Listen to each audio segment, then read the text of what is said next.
Bless up for tuning in to Project Chaney. Magic happens when you question everything. Conspirituality becomes reality, weirdness is welcomed, and it's okay to change your mind. Big up yourself.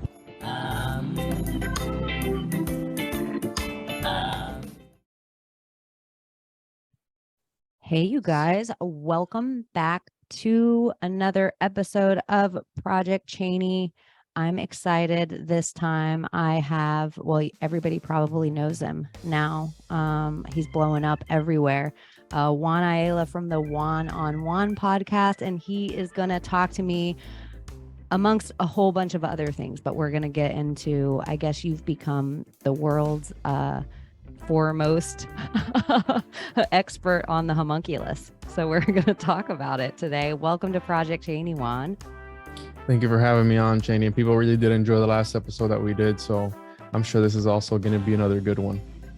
If you guys haven't out there already, you should check out Juan's channels. I feel like all the subjects he gets into are things that I totally geek out on. And you have this way of not cement shoeing yourself into any idea, which I really love, that you can talk about something with an open mind, like werewolves, without, there's so many topics in this conspiracy realm that people consider either silly, too dangerous to look at. So once people start leaning into too far with any religious books, they don't want to look into other sides of the occult. And I like that you're not frightened to question these things and look into them. And I like your brain a ton. I'm glad you're on the scene. Likewise. And I don't know if I would say blowing up everywhere. I mean, we've been talking a little bit about just the community in general. And today I did an episode with Nick Hinton about the conspiritainment and all this stuff. And I feel like I talk about things that I deem interesting, that I want to talk about. And even if I'm going to talk about the same things with other people have covered, maybe throw a different spin on the ideas on the topic, because I feel like it is an echo chamber sometimes. And mostly it took me, I think, probably 40 something episodes to really find my niche. At first I started the podcast just talking to people, interviewing authors, but I had always been drawn to the conspiracy and actually my favorite subject always in school was history. Now, there's obviously the mainstream history and the alternative history, but I've always been drawn, and I've always been able to build mind palaces around these dates. I was always that kid, and I was the nerd in class. I would always remember all the dates. I would always excel in history. And then in mathematics, I sucked. I'm going to interrupt right now because this is a Juan thing. I think if I were to make a cliff notes of your podcast, Mind Palace is something you go into. So I'm trying to get better at picking out these things that I know what they are, but letting you explain it to my audience, because I think it's a cool idea.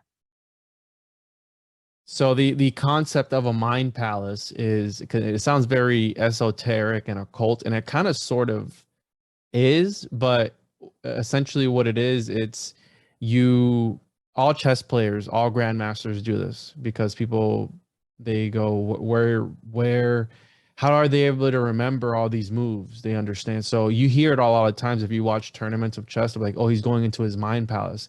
Even, what is it, Doctor Strange or Doctor Who, whatever it is, Sherlock Holmes, mind palace. And what it is, it's you study a piece of architecture. For example, you take your home and you go in your mind's eye through all the rooms, through every little detail, because then you understand your home, you know where everything is. And you populate places within your home with key concepts of a subject that you want to remember things about. And the more outlandish that you do, the easier it is to recall. So essentially it's a memory technique where you're able to recollect that memory as easily and as quickly as possible without having to take notes. So for example, if you're in your home, you walk through I did one where it was my driveway, and I need to remember that I needed to get cottage cheese, right? You start off with small things like a grocery list. So I started out with, I needed to remember I need to get cottage cheese. And what I did was I put Donald Trump in a bathtub in front of my front door, in a bathtub full of cottage cheese. How easily is that? That's outlandish. So it's crazy that, okay, so I think about Donald Trump and huge, big, real big in front of my door in a bathtub of cottage cheese. Okay, so I needed to get silicone. Well, my front door was made out of silicone. So I remember it was made out of silicone. So you start that, and then there was 6 socks I needed to get, right? So in my bathroom, hanging from where the curtain goes, there was 6 socks, and they were dancing. The socks were magical. They were dancing around and all that stuff. So I'm like, okay, well, there it is, the socks. And then I implemented some other stuff in there to practice. I needed to make sure to send an email to Sophia. So me knowing about the Gnostics, I put the demiurge Yaldabaoth sending an email to his mom, because his mom was Sophia. So I have Yaldabaoth in one of my rooms on a computer typing up an email to Sophia. So it's things like that. And once you start developing that, so what these ancients would do is, if you look at a person like Manly P. Hall, who's able to sit in front of a crowd and talk for hours upon hours. At first, when I didn't understand the concept, I thought he was channeling. I thought he was in touch with a higher consciousness, which this is the whole, we can morph this into Tartary and all this stuff and how things are used as talismans. But what I love about the Mind Palace concept is that these elites of back then, whoever it is, any great mind would study palaces quite literally. And I mean, you have the whole Tartarian forts and all these things. Well, what if by them using these models of these buildings, of these castles, of these cathedrals, they're able to look at this model of it, and they're able to tap into anyone's energy that's in the real building in a sympathetic, magical way. Through the use of this model of the building, you're able to tap into somebody who's at the real building and tap into their ideas and thoughts. Quantumly, would you be able to put a model out of this building, and in that Back to the Future way of the picture coming in and out of focus, as you know, as he changes it in the past, as the building gets built, are you able to pull energy of people that will future be in that building, future dates that you have set up, weddings, funerals? I don't know why the Taj Mahal was the one that I was thinking of. And then I was thinking, if you could build your mind palace before you actually built it in the physical, how powerful could you make that palace? Well, you're not off, because Marsilio Ficino, who was responsible for the revival of Platonic thought, he talked about that, about Pythagorean palaces. So now we're stepping into architecture being used as talismans. So you go from this incorporeal thing of a mind palace to then you step it up, and now architecture is being used as a talisman for magical purposes. So Marsilio Ficino literally called these palaces homunculus. If you notice, Henry Plant, right here in Florida, from the Plant Hotel, and one of the founding Henrys of Florida, the king of Florida, as he's been dubbed, he called his hotels my pet hotel. All right, my pet. Marsilio Ficino talked about how these were homunculi to these architects, the architect as magician, where these architects, when they would be drawing up their ideas, they would be putting what they called occulted scaffolding in these buildings that only the initiated would be able to find and point out. Because by them building these buildings to a certain geometric measurement, principles, whatever it may be, because it all goes back to Vitruvius. That's why any architect that goes to school, they make them read Vitruvius's work. Like past Solomon. Yes. And by them following these principles, they are able to encapsulate a higher dimension within these buildings. So there have been cathedrals that have been, they said the cathedral was responsible for the miracle that happened in that, not the priest, not the, no.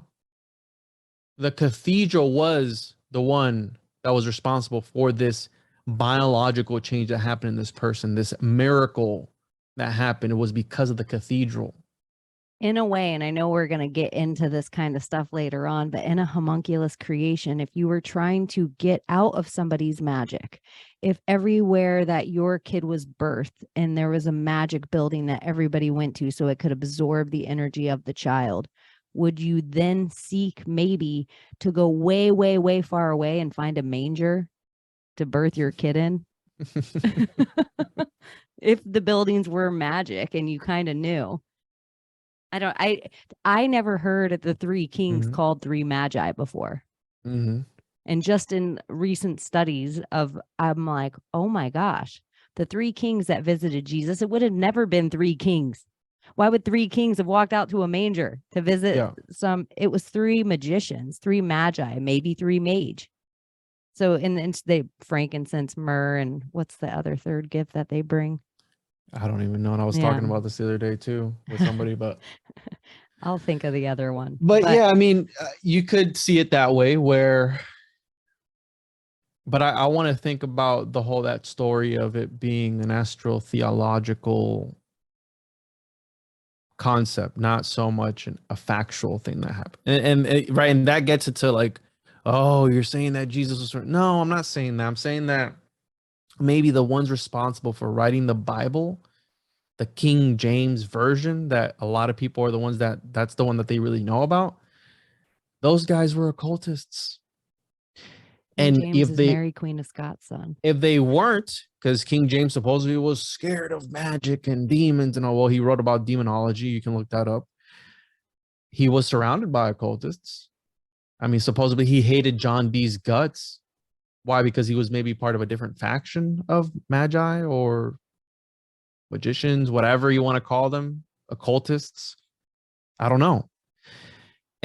But this idea that these people birthed this homunculus, right? The King James version of the Bible, and that was the more prominent one. It's still the one that a lot of people pretty much worship today. The idea that it was encoded in alchemical allegory, in alchemical symbolism, and that the story that as how many denominations of Christianity is? There's like 140,000 or 40 something thousand denominations. They can't even agree upon themselves what the truth is, whatever the truth really is. And that's why I think this is all subjective, because gnosis is your truth. It's whatever is true to you, whatever your path leads you on. So usually when I hear somebody saying, oh, I have the answers, or my guy is the guy, they're usually full of shit, because I don't think anybody has the answers. And I think that we're all looking at the same puzzle with the puzzle pieces all messed up. So all these stories of creation, there's a reason why they mirror each other. They're almost all the same. But we've all played telephone as a kid. When you tell somebody one thing at the beginning, right, in school, we would all play telephone. By the time I got to the end of the class, this is just between kids. When it got to the end of the last person, it was something completely different than what the teacher had told the first kid.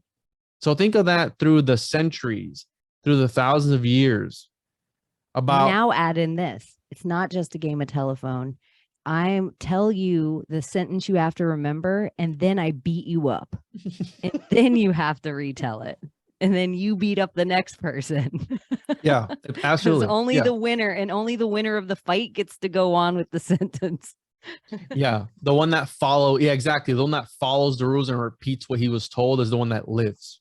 So absolutely. But then those people would go underground.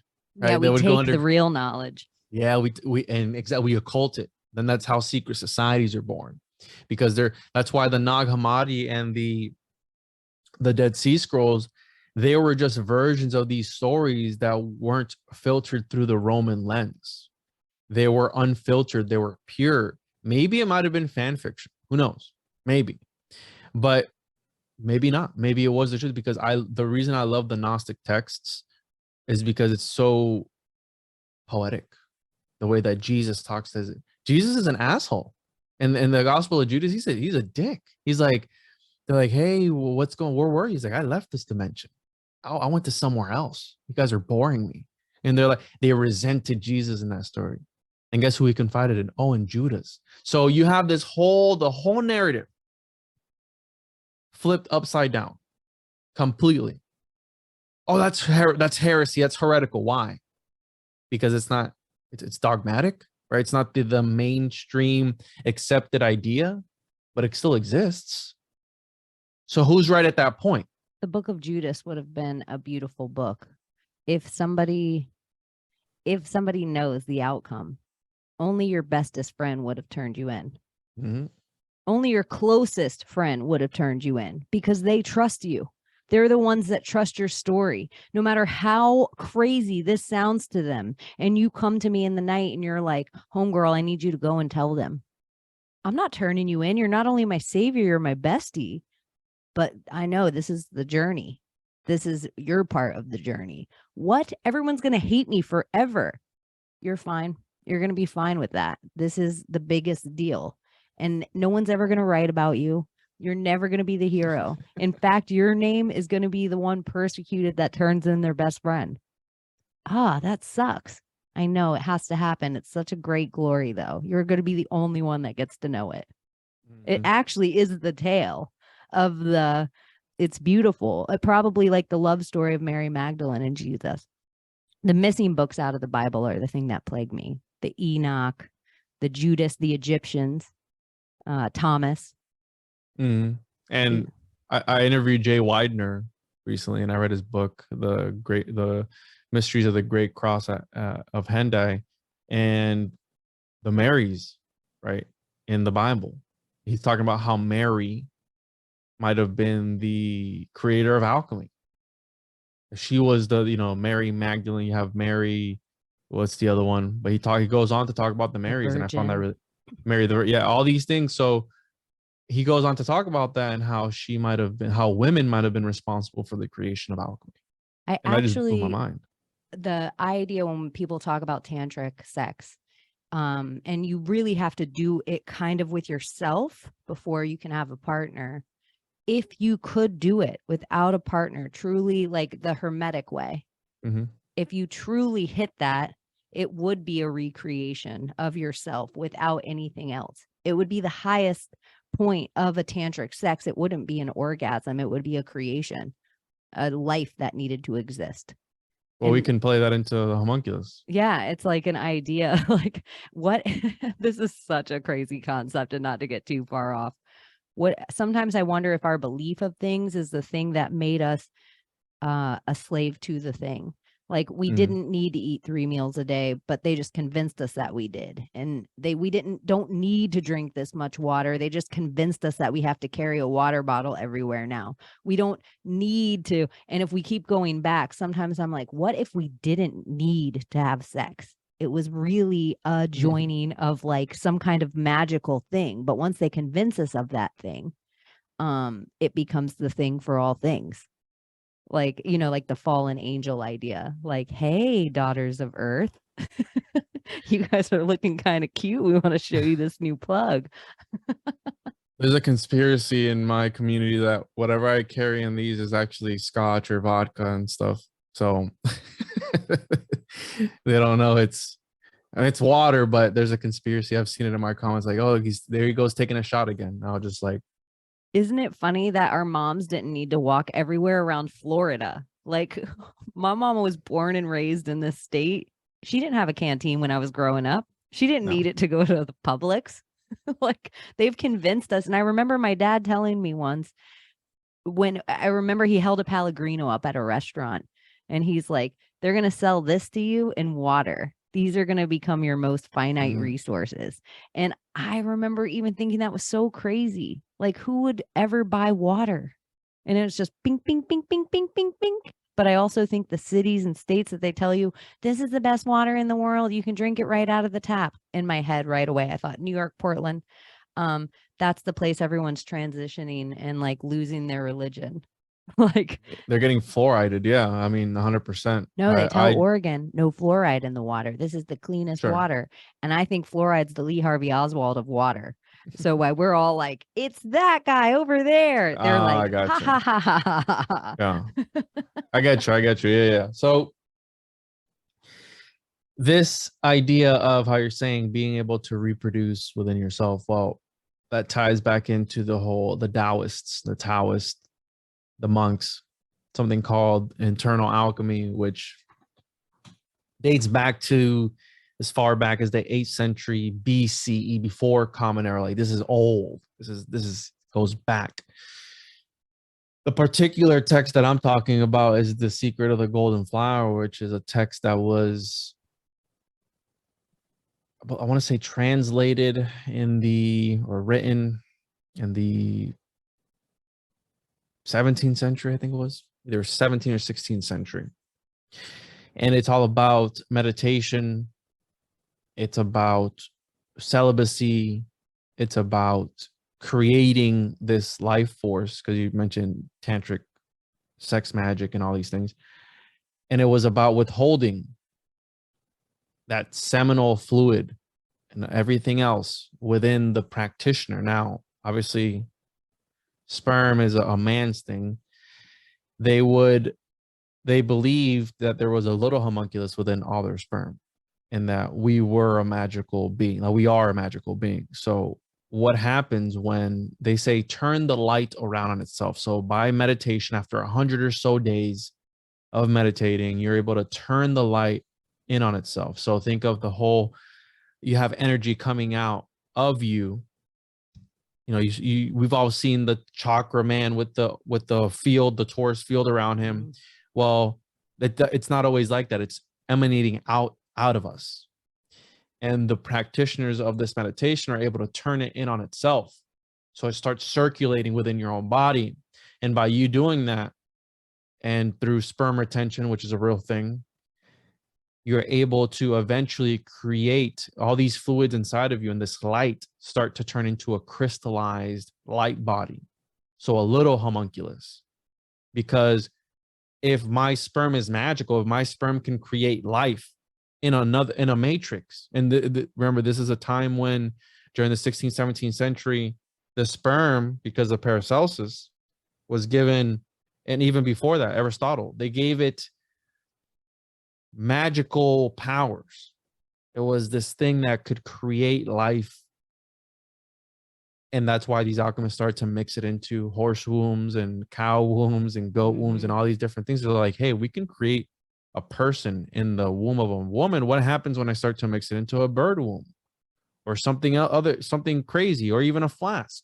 See what happens then. So they saw sperm as this magical thing, and they said, hey, but it's magical. Well, I'm not going to start putting it out anywhere. I'm going to keep it within myself and take that magic and just harvest it in myself. And I'm going to become this magical being. So they would meditate, they would turn the light in on itself, and they would form this crystallized light body within their bodies that would eventually become its own living thing. Now, what the purpose of this particular homunculus, the little golden man, what I call him, is to, when the monk would die, this little golden man would go on to live.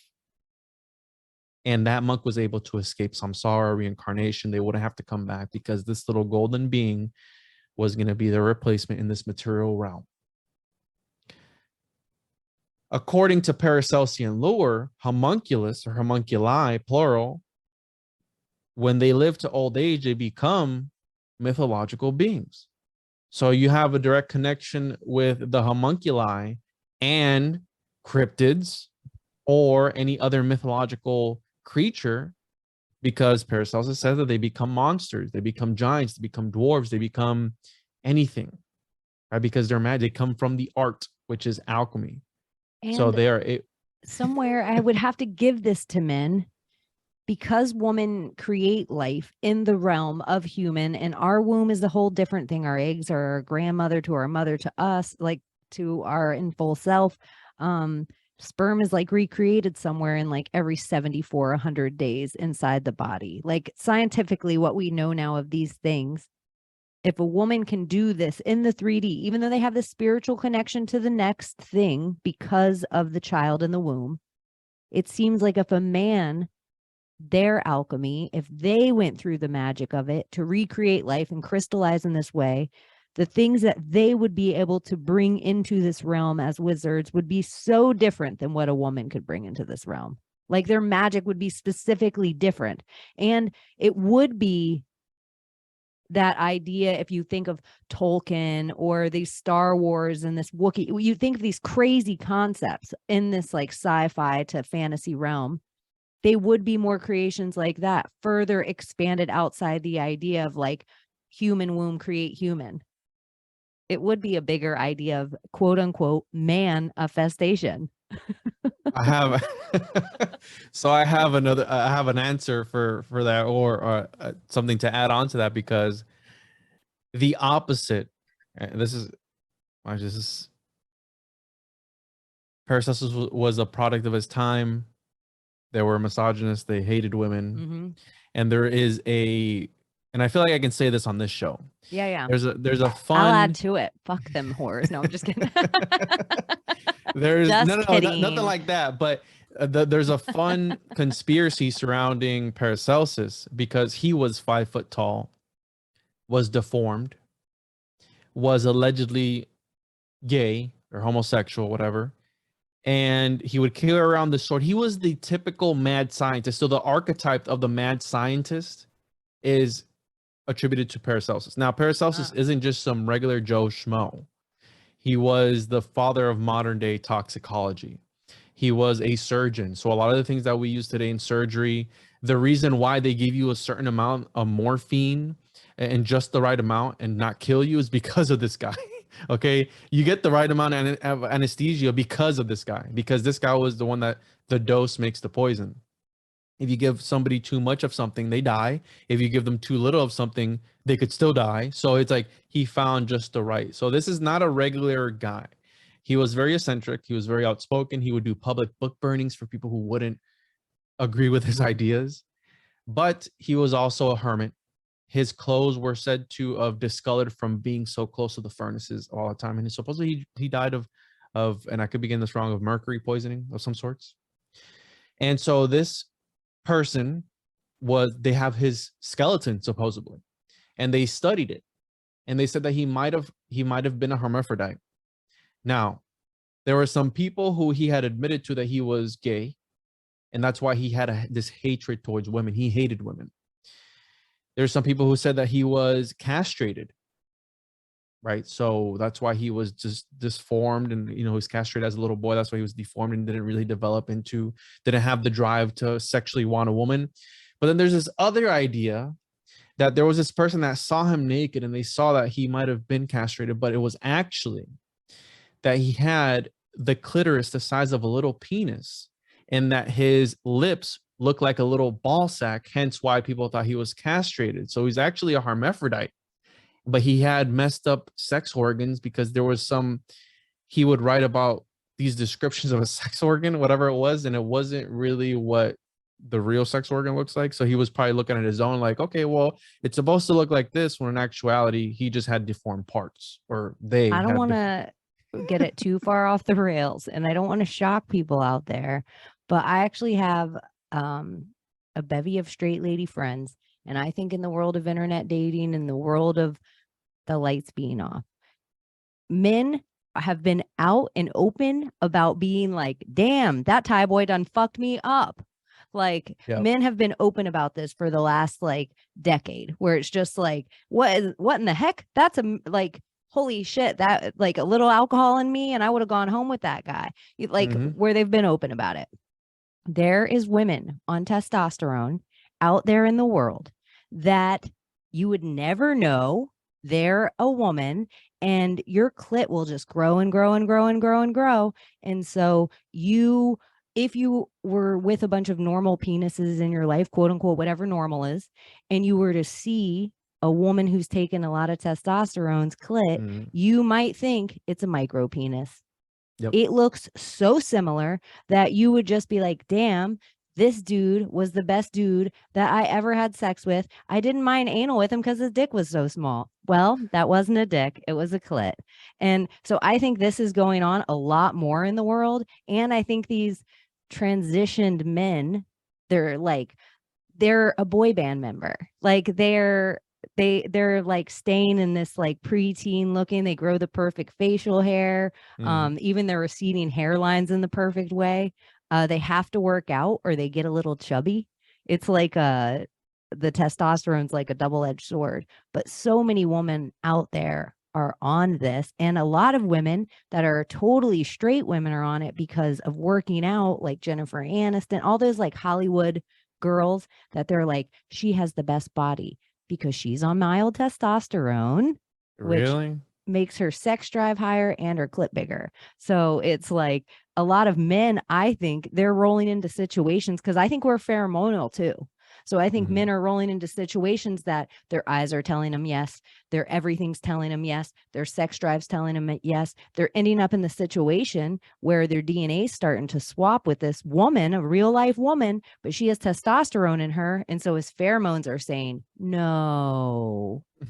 Because somewhere in the swap, we're still these like animals that we don't know what the birth control and the masks and the vax are all doing to us. So I even think mild testosterone, men, what about plastics on your clothes, plastics in your food, plastics that you're riding on? All of a sudden you have enough hormones in you. Is that making women like, I'm not turned on by him. I just want to be his bestie. So I'm like, anyways, to not get too far off the rails of like super clit, but you should name the episode that the tales of super clit and whatever, something else. I felt like I needed to share that because Paracelsus is a very interesting figure in history. And that's one of the ideas surrounding that. It's got a name. We it's used like, to have more hermaphrodites. I think it was just the early 80s or late 70s where hospitals started to let parents decide at birth, do you want this to be a boy or a girl? It was so close in our history that we used to just have more hermaphrodites. Well, what do you mean by decide? Like your kid's born with both. The doctor can kind of tell at birth that your kid's kind of born with both this stuff going on. And so the parent can decide at some way. There's like, I don't know what the surgery is. I've never looked into it that much. I just know it was something that started to happen in the late 70s or 80s, but it also all could have been vax injury back then, who knows. But that they would decide at birth, like make it a boy or make it a girl, because they didn't want their kid growing up being and what I'm talking about is based off of, again, analysis of the dude's skeleton. So they have what is his skeleton allegedly, and they studied it. His hips were wider like a woman, right? He had one leg shorter than the other. He had a deformed skull. Like he was a homunculus. I mean, he was a little man, 5 foot tall. And so that's just an idea, a conspiracy theory surrounding this particular figure. And so back to the opposite of a homunculus, because you were talking about how women are able to create this other thing. Well, according to Paracelsus, who hated women, the creation of women was a basilisk. So this mythological creature that you're not even able to look at. And the homunculus is the more pure form because it comes from the sperm, which is untainted by the menstrual blood of a woman. And he did an experiment allegedly that he put the menstrual blood of a woman, similar to homunculus, in a jar, and they put it in a horse's womb for the warmth. And after 40 odd days or something, and I could be getting it wrong, but you can read this, you can find the writings online, a basilisk came forth because it's the embodiment of the way he puts it. It can kill you with its glance, just how a woman who's on her period can. Something, or rather, like, the typical PMS thing, like, oh, well, she's PMSing, she's really moody. Well, he took that and he literally personified or put it, he gave it a body, so he gave it the basilisk, and it's the opposite of a homunculus. And so this idea that you're talking about, how, and that's why I love talking to you, Chaney, because you have this, I love the ideas you bring forth. It's not just, because a lot of times I'll talk to people and they just ask the same generic questions, or they recycle just ideas that I've heard before, and like you always take it somewhere completely different that really makes you think. And I'm like, that's why I love Chaney's ideas, because she's like crazy, but like crazy in a good way, not in a bad way. No, it feels like we revert. And when somebody, it's like if you really had a tree for it and there was a secret password to get in, this would be the shit we talked about when we were like 13. This would be the shit we would have been like, what's going on up there? Or, you know, like make up these, like where it was partially mixed with our imagination, but we could also discover it everywhere. We'd go to the library, find a book, look at comics, take all these ideas. Everybody has in our realm or in most realms, and probably it's the education system, like my bachelor's degree. Well, I have a master's. Well, I have a doctorate. And we all started to like your college mattered more than mine. And that meant who was smart. So these ideas, we people probably like us, you just had to become like crazy or up. Here comes the stoner thought, or Juan and all his weird ideas. Like it just became these things we weren't allowed to ask when they were really our inner child, the questions that the adults never really did answer. They were just like, oh, the sky's blue, the reflection of the ocean, move on, move on, move on. Like they didn't know, why is that moon there? They didn't know, oh, move on, study your book, answer the question. But this answer doesn't seem right. You need to know it for the test. This was always what we had to hear. You need to know it for the test. So we stopped asking, or you weren't allowed to ask in class, why is he such a little man? Why did I read he's magic? And they're like, Juan, you just have to know this for the test. So I feel like somewhere all of us healing our inner child is talking about this shit too. The stuff that we weren't allowed to talk about. No, it's mortgages and bills. You need to know about the stock market and stop wasting so much time on homunculus. Like, look at the stuff they told us to be into. I get that a lot too. But I like your brain in the same way, because you're like not married to something like, this is my new religion. And I feel like so many people in the realm, they're like, I know the most about this thing, so there's no way I'm going to look into anything else because I'm the big asshole over here with this information. I've got the biggest clit around here. I'm going to show you. So I'm the one with the super clit about this. But here's the thing, because, and this is the problem that I have with the alternative thought community, where me at least, I came from having these ideas pushed on me. So I was raised by my grandparents, old school. I was raised in the church, Pentecostal Christian for my whole life. And I would, along the way, ask these questions, but I was always shut down, because you're not allowed to read about the Book of Enoch. You're not allowed to read about the different gospels. When you question certain things in the text, I had somebody, a family member, a close family, one time tell me, don't read the Old Testament. Just chuck it out the window. I'm like, what? It's in my Bible. What are you talking about? And I grew up reading, the first book of the Bible I ever read was Revelations. I was fascinated with the apocalypse. And I think that's why I'm drawn to like apocryphal texts, because it's just fascinating. The idea of this mythological war that's going on, that's going to happen, or did it already happen? I had somebody recently reach out to me and send me a message. Do you think we're pre-rapture or post-rapture? And I go, that's a good question. I was always taught we're pre-rapture. And ever since I could remember, God's been coming since I've been a kid. Like, oh, he's coming. Next year, he's coming. I'm about to be 29 and he hasn't come yet. So, I mean, it's been almost 30 years. He hasn't come yet. So, but I grew up with this indoctrination being pushed on me. I played guitar at my church for years. I was in the worship group, and I was and I could see, and when I started to see the corruption and the hypocrisy and everything with everybody, where I was like, oh wait, so you're different outside of church, like completely different. You're not like the same person. You're like somebody else. Oh, I see what's going on here. You're putting up a facade when you're in this surrounding this environment, and then outside of here, you're somebody completely different.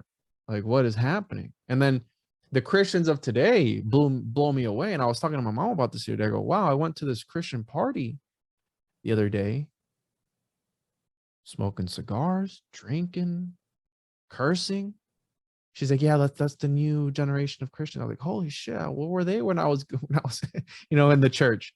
So I went from having these ideas pushed on me to then you go into the alternative thought community, and then you have other ideas of other people being pushed on you. It's like, no. The reason that we're here, bro, is because we had ideas pushed on you. So you're going to turn around and then push your ideas on other people unwillingly? Like, no, it doesn't work that way. We're here to talk. We're here to converse. We're here to talk about what I say. Interesting thing. That's why it's Chaney. That's why it's the Juan on Juan podcast and not the Juan on Chaney podcast or the Juan on Thomas podcast or the Juan. It's the Juan on Juan because I can always count on Juan to show up. And Juan's going to talk about what Juan wants to talk about. Like they did yesterday, I got a comment like, "Oh, you're talking too much on your show." I said, "My fucking show, bro. Like, what are you talking about?" Like, "Oh, let the guests talk." Well, sometimes when you're in a situation, you need to care. And I know you do a lot of solo stuff, but when you do an interview, some people interview better than others. Some people are shy. So sometimes you have to carry the conversation, or else you're wasting your time. Or you're gonna have an awkward episode. I hate dead air. Like one of my main things is dead air. So if I stop right now, just I was about to get. Did you see how quick I was about to lean toward my mic? Because I am old radio girl. Like dead air means we're not doing our job. It's awkward. The two things that I'm trying to lean into with 2023 is I'm not here to inform anymore. I'm here to entertain. Like. But that's you said something bad, Chaney, because now it turns into conspiritainment. No, because I am a conspiracy philosopher. The question is always going to be there. I want to, how does a tree fall in the forest? Does it make a noise? What the fuck is a tree? Like, I want to talk about all of it because we have to trust that every single binded book, every single one, that the publishing house that got it to us, the person that gave it to us, isn't somehow controlled off of their own. All I can rely on is my own little crystal of entertainment and magic and laughing and crying and these kind of things of me just writing this. Everyone here, I'm going to have new people that find me because of all my guests that they interview. But if they stay and they really get down, it's because I'm hanging out with them for a little while. I'm filling this time that some of them I'm going on walks on, some of them I'm going to sleep with, some of them I'm hanging out with them at their job. But really, I'm just here to hang out the way I would any of my friends if they called me and they were like, "Girl, this is going on in my day." And I'd be like, "Oh, well, here's this thing." Yes, information's out there. Whose information is it? I don't know. That's the dissection. But the entertainment part of the void of the Church of Hollywood that's crumbling beneath our feet and the fake northeast, west, south that they call the news, all that stuff that's crumbling down, people have always needed to be entertained. Whoa, I just caught that. That's crazy. Like people have always needed to be entertained. Like you can call on the fake ones if you want to, but I just feel like my job here right now, in the same way of like stand-up comic, I don't know what it is. It's like the class clown. I'm not going to stand in the front of the class anymore. I did that part in my life of here's the dissertation of the subject that I'm supposed to give it on. So I get an A for my teacher's filter. I'm not doing that anymore. I'm the class clown, but in this class, there's no rules. Like there's no rules. No one's going to send me to the library. Nobody's going to send me to the dean's office. I'm allowed to ask the questions till the cows come home with the people that aren't getting the A's on the test because they had to know it. They're the people that looked into all the things with their intuition, with their tools of discernment. That matters because so many people out there, like they're so busy with the A on the test, but the A on the test is because we're trusting that this is the information that's the true information. I just have to resonate. So it's just like at this point, is this entertaining? Sometimes informative. That's how the news got here. That the 24-hour news cycle that we're on is because it was entertaining. So I'm like, the way to really unravel the people, you got to entertain them. I always remembered like tune in tonight at 9 to find out how the lunch lady at school is killing your children. It's like 7 a.m. Holy shit, I gotta wait till 9 o'clock to find out how they're killing my kids at school. It's like some crazy idea. It was like, because you're saying it's all about the clickbait, the attention, the capturing of people's attentions.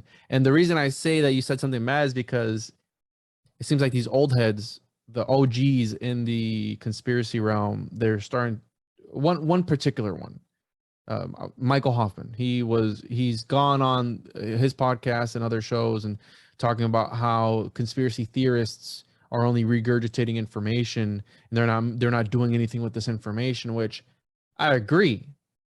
But at the same time, we're also bringing awareness, which I feel is doing something, but to them, it's like, you're not doing enough. So what are we supposed to do with this knowledge? I mean, I talk about things I find interesting. You're saying you're only here to talk. You're here to have a good time. This is, I wouldn't call it my hobby. It's something much more now. It's evolved. It's like a part-time now without the pay. But I'm here for it's a calling, and I hate the word calling. I hate that, but I have to be here. I have to be here. I have to do this. I don't know what subject it's going to be or what person. I feel like you're over there painting, I'm painting. I don't know who's going to be in the gallery today. I don't know what's going to come up. I don't know what painting I'm about to look at. I have an idea. I know your style of painting. But there's something, I don't want to do it the same Hollywood fucking way. I've lived in Hollywood. I want to rely on something different. And so, yeah, I think there is, I didn't want to interrupt about that dude, but there's so many people out there that they want to become preachers of their own new church.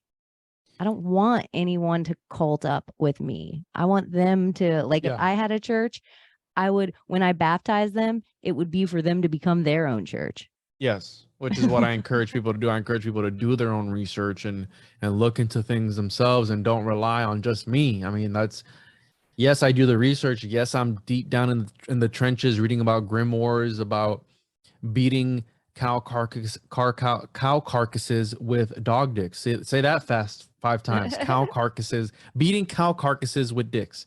So I'm in the trenches. We're doing the dirty work. And so the idea that, oh, well, yes, there I understand that there is, sometimes you become a hoarder of knowledge and you have all this knowledge. And it's funny because I don't go around saying I have a podcast, right? The people who know, and the people who don't, then whatever. I'm not going to go up to you and be like, hey, you don't have a podcast.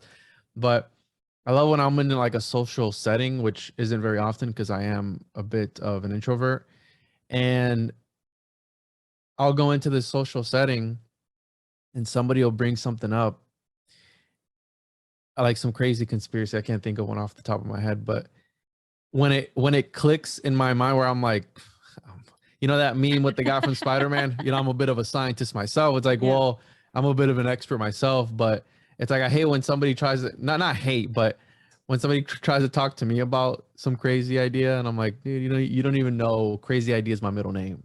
Right. Cause again, I don't go around and I can only talk to certain people about this. Like my wife makes fun of me because she's like, oh, I don't have any friends. And how do you think I feel? My friends are in the computer. You know, like my friends are in the computer. They're in my phone. I can't. So it's this thing where, yeah, I just do it because I find it interesting. And some people apparently have a problem with that. Like, oh, well, and usually how I've been told before, it's like when you get hate about something, and I know you've got like a lot of comments and stuff about certain things that you post.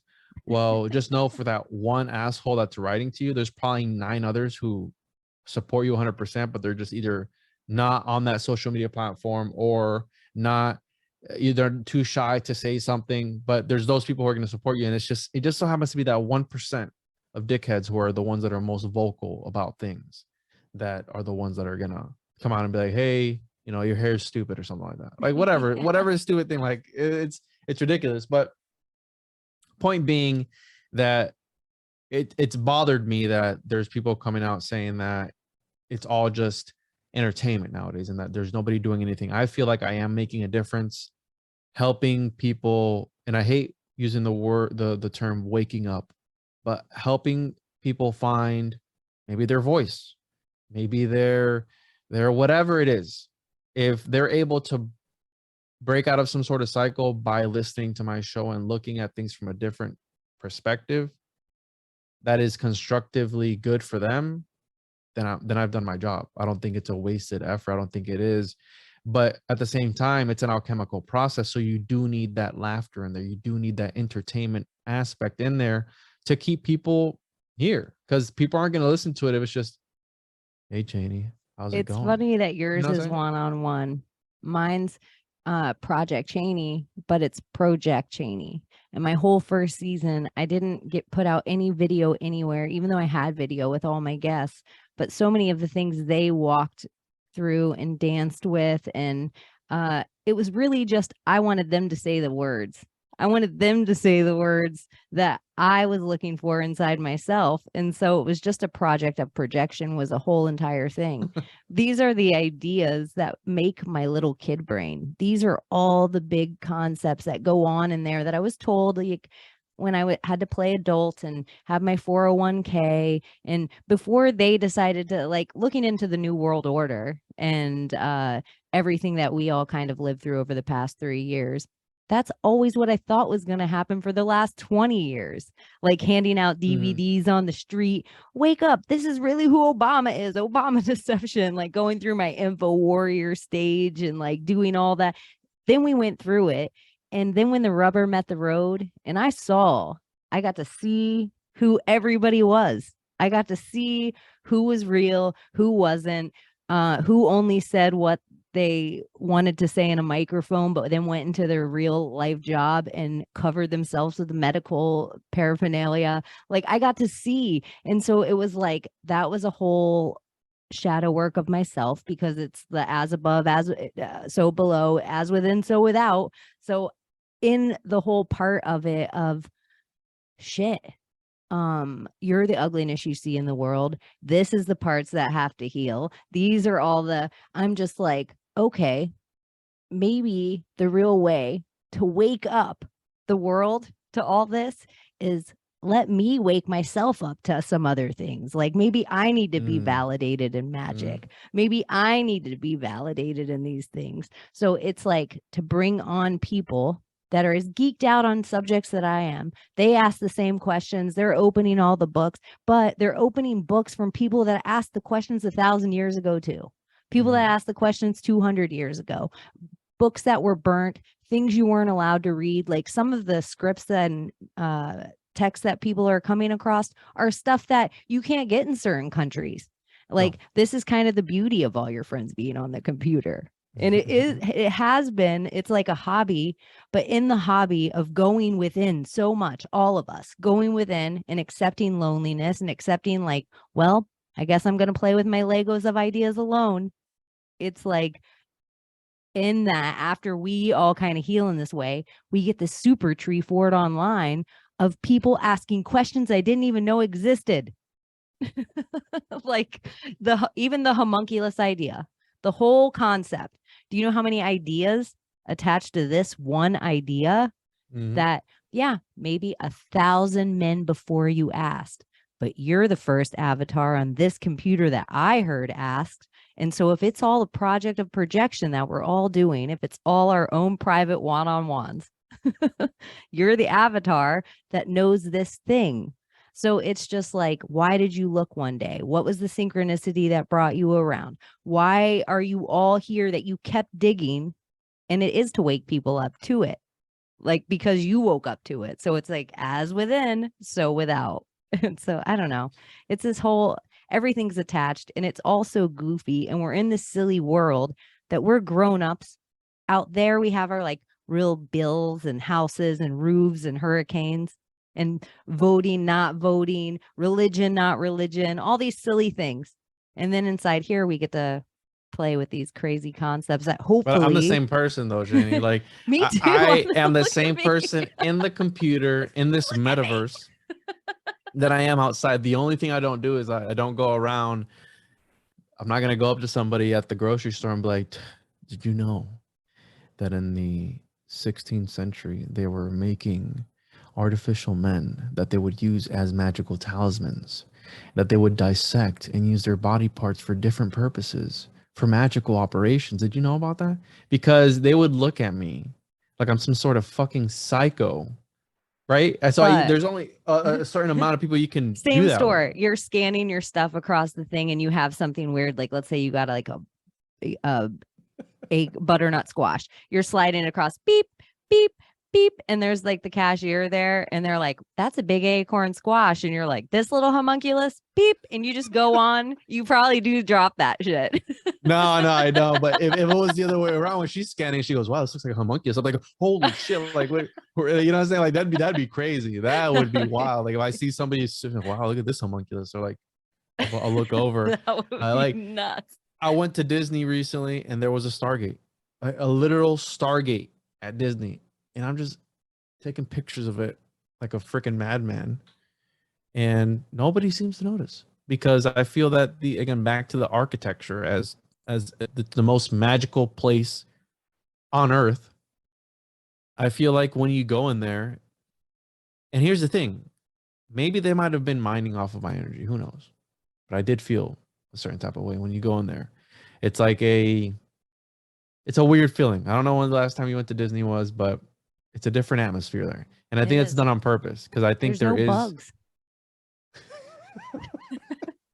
Dude, Disney's so weird. It's in the swamp of Florida. And if you've ever stayed at any of the parks, if you could sit right on the water and you're just like, I haven't been bit by a mosquito in like 2 days.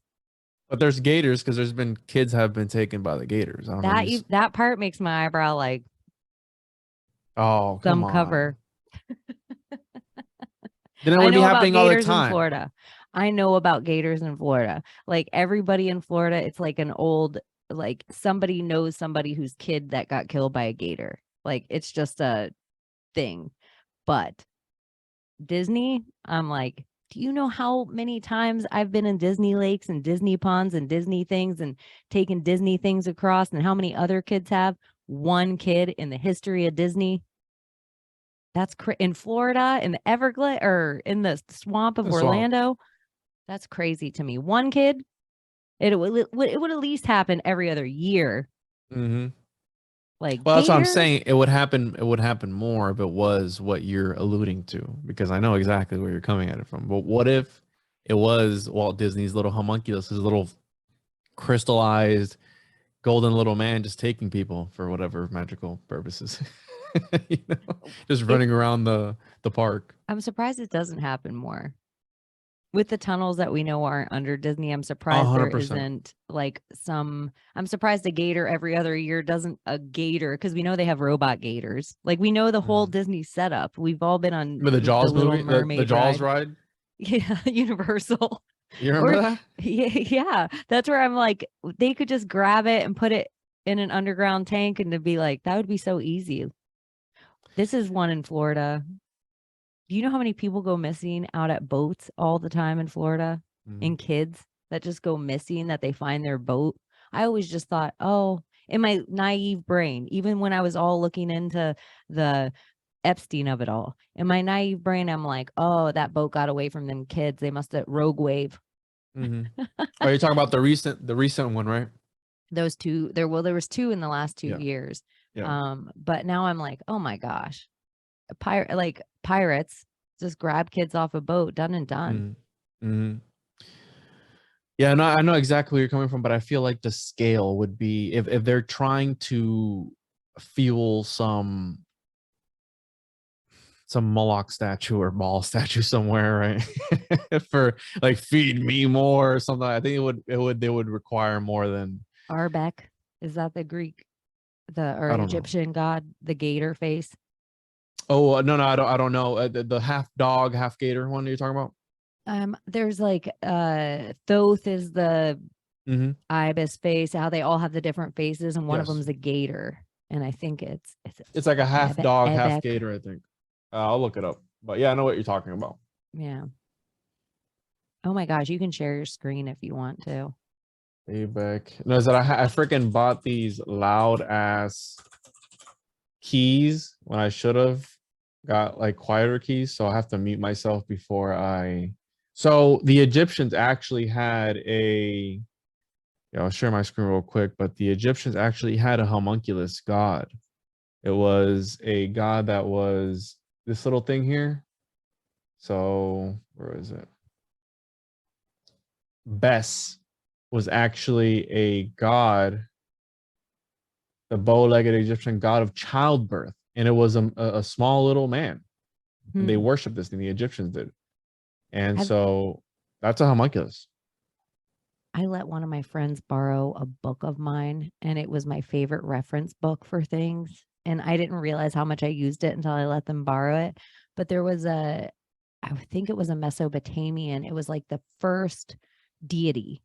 And it was, every time I see this, it's kind of like a fat woman. But every time I see it, and I feel like it has a head, but no arms or something. It's a strange looking woman. I might even have it somewhere on my phone. Amit, I think, is the one there. Oh, Sobek. Amit is like a dog with like a crocodile head.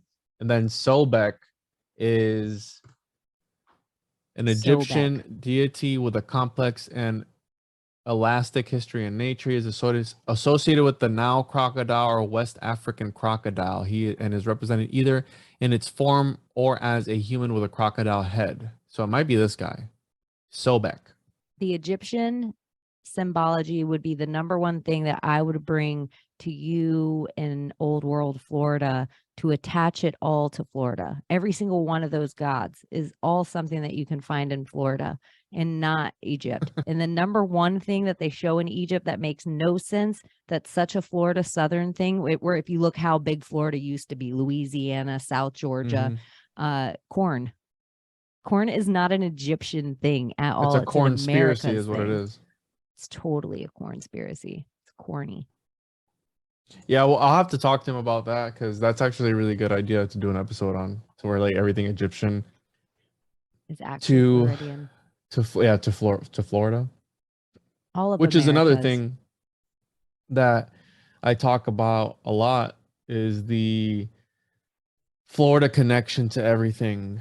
And like how I was telling you earlier, we all have our own niches, right? We all have our own fortes. And this homunculus thing, it was just another topic that I wanted to talk about and cover because I found it extremely fascinating, but it seems that some people either hate it or they love it because it's not too far-fetched to where it might not be real. It could 100% be real. I mean, I don't know if you saw the latest video of the artificial womb facility. I forgot the name of it, Ectolife or something or other, where they're literally growing humans in these pods, right? Almost like the Matrix. Back again to this. I don't know why, if these beings are so powerful, if there are really lizard people in this realm, why they would not be more creative and switch it up a little bit. They have to use things that we've already seen. We've seen that movie. That movie came out in the 2000s, bro. The Matrix came out. We saw them in those pods, and you're going to make this concept art of little babies in this pod, and people are able to put on this haptic feedback suit in their house to feel the kicks of the baby. They can zoom in on their phone and see the baby's face forming and all this stuff. Like, what in the world? Why wouldn't you pick something else? A different delivery. So sometimes I do want to think there is a cabal. A different delivery, no pun intended. Yeah, no pun intended. But sometimes I want to think that there is a cabal running everything. But then sometimes I'm like, they can't be this dumb, or are they? Or is it all by design? Back again, I saw this movie. It's the name of the movie was Something in the Dirt. And sometimes I think I'm really breaking ground when it comes to talking about all these ideas and all these things. And I usually get made fun of for talking about Pythagoras and John Dee and Jack Parsons and all these guys because I reference them a lot, but because I've dug into them for months at a time, right? I'll be in one thing for X amount of time. Like, for example, the homunculus, but it's all tied, right? Jack Parsons was trying to make a homunculus, right? So you have the Trinity site. They were trying to supposedly radioactively make a homunculus there too. So you have all these connections to the same subjects. And I forgot where I was going with this, but Jack Parsons, same topics. Golly, I lost my train of thought.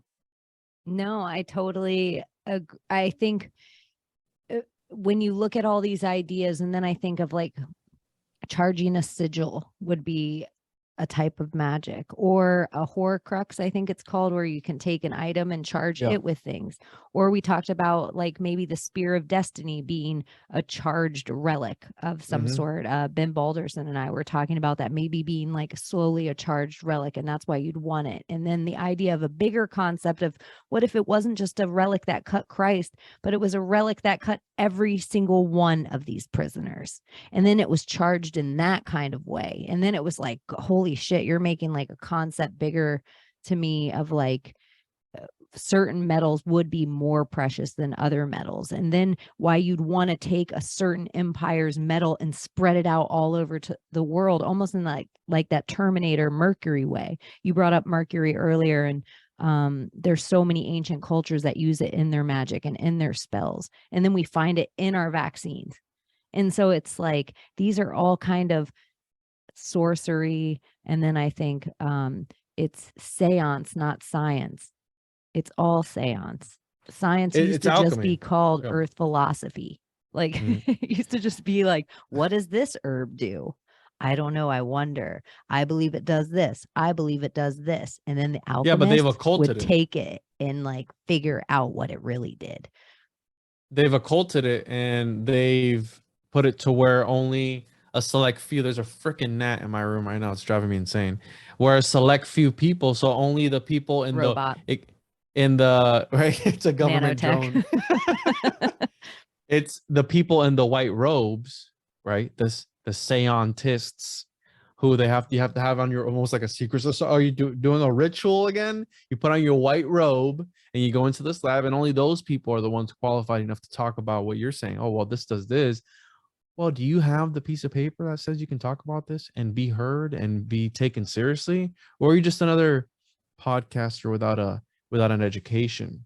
That, you know, did you go to school? Do you have a PhD in this? No, right? So they've taken it and they just put it on a hierarchy to where only certain people can talk about it and criticize it because they're the professionals, whatever that means. But I've learned that just because you have a certain amount of education doesn't make you any smarter than the next guy over.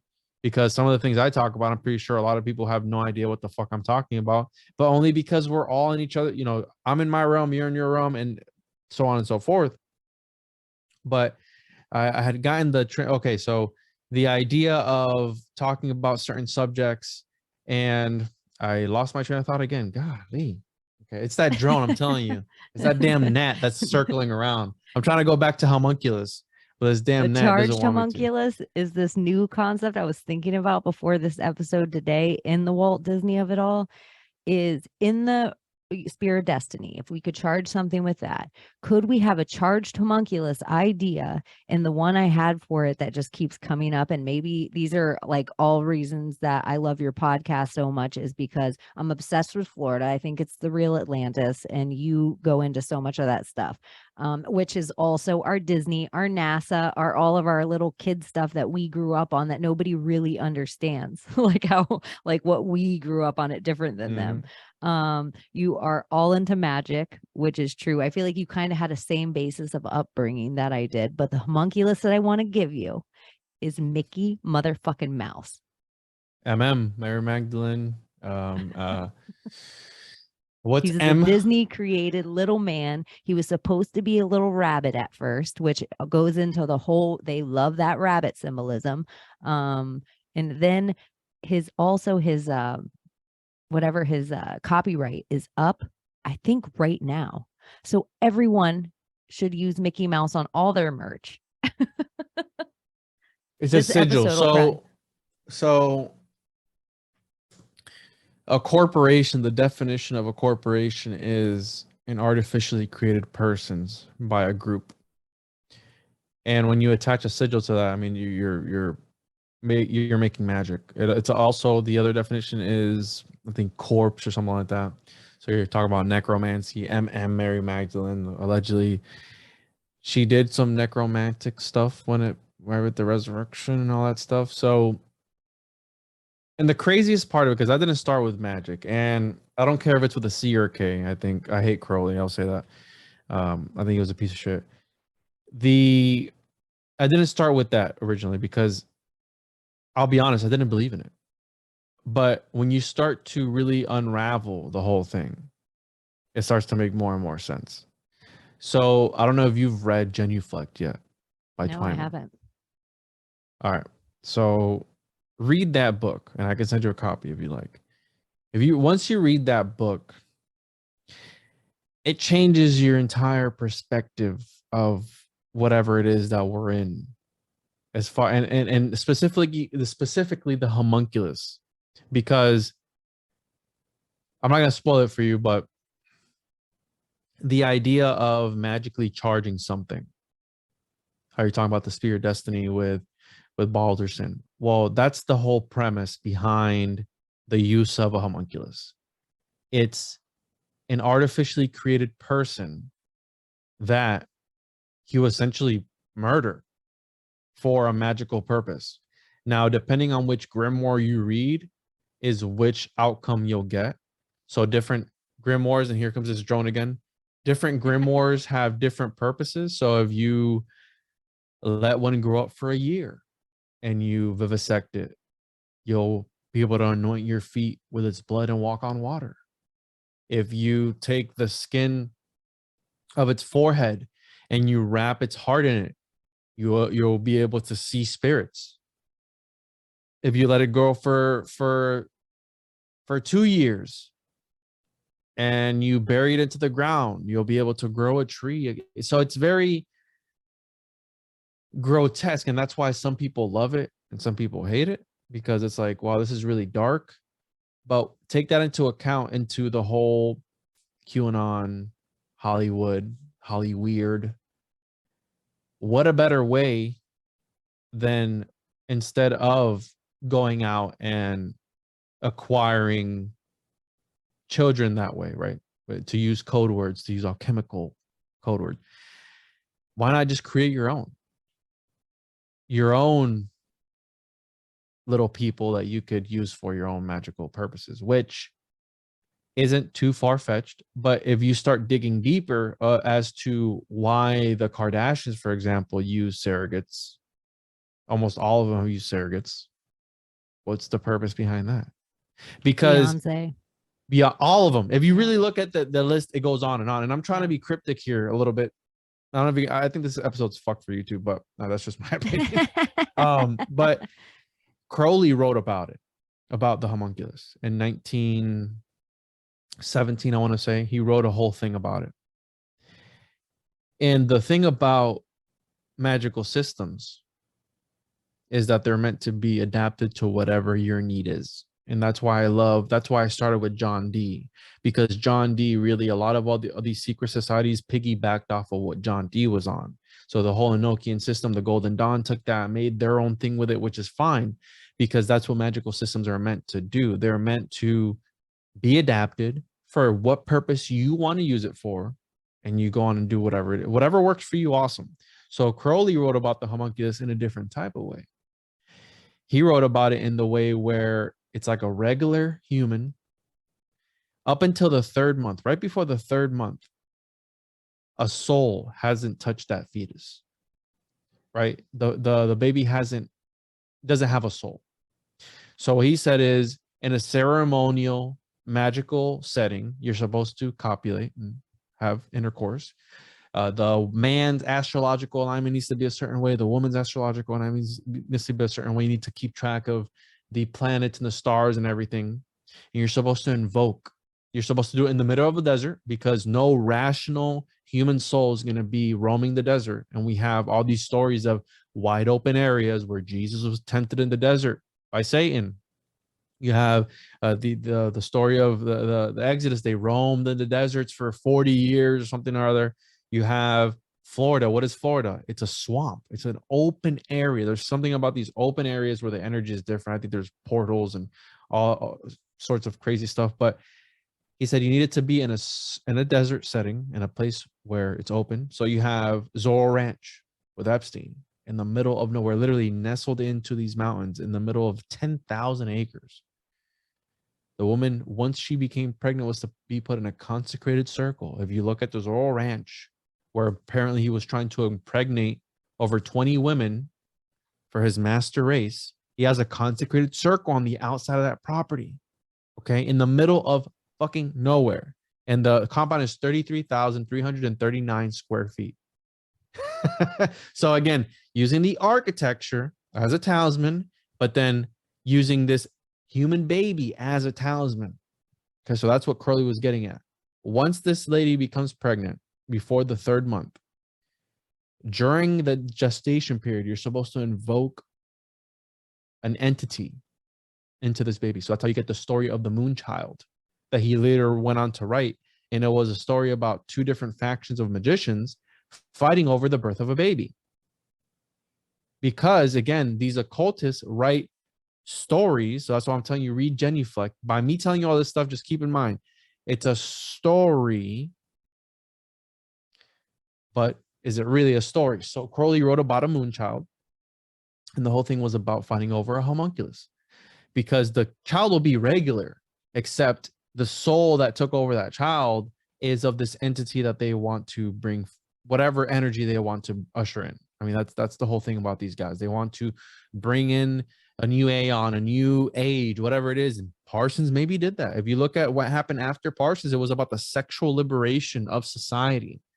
People were wanting to do whatever, and look at what happened after, when he came, and quite literally came, and the time that so you see that consecrate, that's a circle back there, and that's at the Zorro Ranch. And this, at this compound, allegedly underground, under that compound, was the whole thing was just a computer room, and people would go there and do horrific things to people at that compound. And look at it, it is in the middle of nowhere. If you go and you look up, which is in the WWMM upside down, Mary Magdalene. If you look at it from Google Earth, it is in the Chaney, it's in the middle of it was over 10,000 acres. 10,000 acres.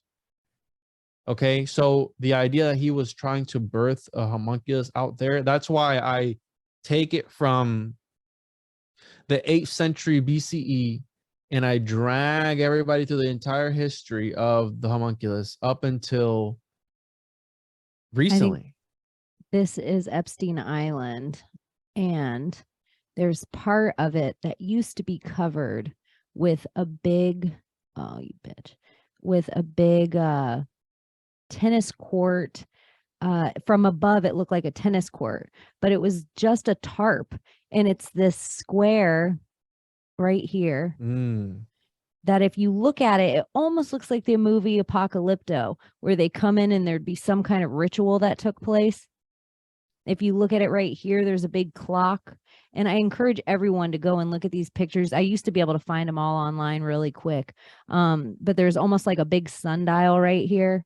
But the same ritual sites that exist on these places that you were talking about at Zorro Ranch all exist on Epstein Island. And I actually think that the big Turkish bathhouse that everyone always makes mention to, that they're like, oh, it's a Jewish temple, it looks like Ellen's set. Yeah. It looks like an Aleppo bathhouse, which if you look at an Aleppo bathhouse, and one of the first things that came out in the WikiLeaks, where we all saw weird stuff from Isaac Cappy, and there was all these ritualistic things, and it was all kids playing in this Aleppo bathhouse. That's what it really looks like. And so it all kind of goes into this idea of like homunculus even more a little bit to me. I think so, Chaney. Like, what are they up to? I think there's 2 different schools going on. I think it's the schools that, for example, I'm going to use this as an example. People who do ayahuasca and people who do it in the States, and they make fun of you of people who do it in the States versus the people who do it in the motherland, in the Amazon, where it's supposed to be supposedly done. Well, maybe there's 2 different schools. The school that uses the real deal sacrifice, if you know what I mean, the real deal kids sacrifice. And then you have the other people, the other school is like, no, let's just use the homunculus that we create, right? And there's like a battle going on between the 2. So who knows if that's also something else, because again, I believe that the same magic that was being used back then with a C or a K or whatever, and the K was Crowley, so the C, it's being used today. It's only evolved, it's only changed names, it's only changed hands. So whatever quantum physics, the spooky action at a distance, is what magic was back then. What these Should it be a Q? It could be whatever you want. There, you know, Kabbalah is spelled with a K, Q, or a C, whatever it is you want to, whatever you want to put on it. Whatever. Well, I think it's when the winners write the spell.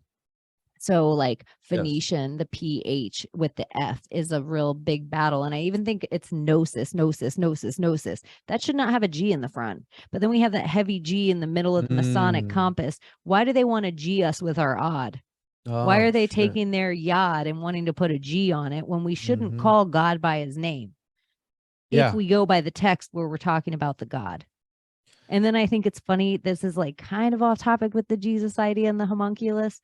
In the Judas idea of, I think it is the Muslim text that believes that Jesus wasn't even the guy on the cross. Yes, there is also the story of that he almost was swapped the idea out. like you were saying, it was just more of an energy. No, so because again, I look at things from different things, and then sometimes I'll be talking and I'll contradict myself even within the same episode, because again, we're looking at different ideas. So I'm a conundrum of I always am like, I will contradict myself in a minute, but I'm just trying to figure this we're trying to figure it out. So the idea that I mentioned earlier was that maybe the story of Jesus, JC, was an astral theological thing, where it was more of the three kings might have been these three stars that cross paths with the whatever, who knows, right? For the age of Pisces. Exactly. So you're talking about astrologically that concept that it didn't happen, but again, as above so below. And then you have the idea that it was a real person, he was a real person, all these things went down as they say in the Bible. But I'm not going to go on a tangent, but there's also the idea that, and again, these were 15th century theologians arguing with one another, because again, I think that these were the OG podcasters. The Library of Alexandria, where they had all these rooms and they were talking and they were spreading knowledge, that was like the OG podcasters back then. Like, yo, over there, if you want to learn about whatever over there, you go over there. And I think that's why they burned it. And that might have also been another allegory. Maybe it didn't exist. Maybe it was the invisible college that they've talked about before. Like, maybe what if they were able to burn that invisible college in some sort of weird Akashic records type of way? I don't know. I'm just getting woo-woo. But the point being that these theologians back then, they were arguing with one another back and forth, because there was this famous theologian that came up with the idea of like, wait a minute. So we know Jesus was a magical man. He was able to do all these miracles. He was Immaculate Conception. Well, the Immaculate Conception to me sounds like Mary was a sealed vessel, right? Alchemically speaking, according to Paracelsian lore, he was conceived for a brief, if they, and again, they believe that depending on the menstrual blood, it goes back to Aristotelian biology, where they believe that there was a fight between the sperm and the blood in the womb when there was sex happening. If the sperm won, you would have a boy. If the blood won, you would have a girl. But they also attributed the blood as forming the person, right? So he said, wait, there was no sperm involved, but she did have menstrual blood. Okay. So but she wouldn't have enough menstrual blood to fully form this baby. So Jesus would have had to been a condensed form first. What's the condensed form of a man? A homunculus. So this theologian came out and was like, hey, Jesus was a homunculus. There was a condensed version of him before, but then there was another theologian that came in, oh, no, that's the power of the Holy Spirit. You know, the Holy Spirit, anything is possible for the Holy Spirit. So again, it goes back and forth, but that's why it's all just ideas back and forth. But if you look at 15th century paintings, 16th century paintings of the Madonna and Child, Jesus is painted as a little man with a 5 o'clock shadow, has a 6-pack. And the reason that they did that was because, and quite literally, that's the definition of a homunculus. They literally painted him as not an alchemical homunculus, because there's different forms of homunculi. They painted him as a homunculus because they said, hey, if this is the savior of this realm, of humanity, how are people going to take a little baby seriously? How are they going to take him? We need to give him more prestige. We need to give him more elegance. So let's paint him as a little man in a robe with a little scroll to make him look more wise. So they were literally painting Jesus as a homunculus. But I think it's all goes back to this Alfonso Tostado, which is the 15th century theologian, where he brought forth the idea. Look at that creepy little. Yeah, you would think that the savior of this world, you would paint him a little bit better, but again, they were painting him as a little man. Because look at the little scroll with the little robe. He's got like male pattern baldness going on there. He's got a little comb over going on because they needed to give him more prestige. So and this is crazy. there's numerous paintings of that. Yeah, look at his hair. He has like, he's totally losing his hair already. So why does baby Jesus look like an old man in medieval religious iconography? Right there, if you click that article, it'll show you other examples of it. But because again, he was a homunculus, and this is, there you go, right there. Look at that one. It's huge. Yeah, he's manhandling that booby. He has both hands on it. But when you say things like this, that's super hard. Look at that. That's my favorite one, I think. Well, look at Mary. That does not look like a woman. No. That's a man holding a little man. Yeah. That would. And then if you take the mar of it all, that just means sea. So what you were talking about earlier with that, there's these new commercials coming out with this concept of they're going to have these labs of all these baby pods. They're babies inside saline water that because no blood, just babies being grown inside these sealed containers, just like it would just be the portal being the sea, the saline water, as opposed to being the woman, being the matrix, being the matter or the mother. So breaking the matrix, that's what they really want. They want you can look the womb. You can look it up. Ectolife is the company that supposedly it's a concept, but Ectolife is the company making the pods, if I'm not mistaken. But yeah, and that was another reason why this theologian didn't want to bring that forth, because he didn't want to demean the womb.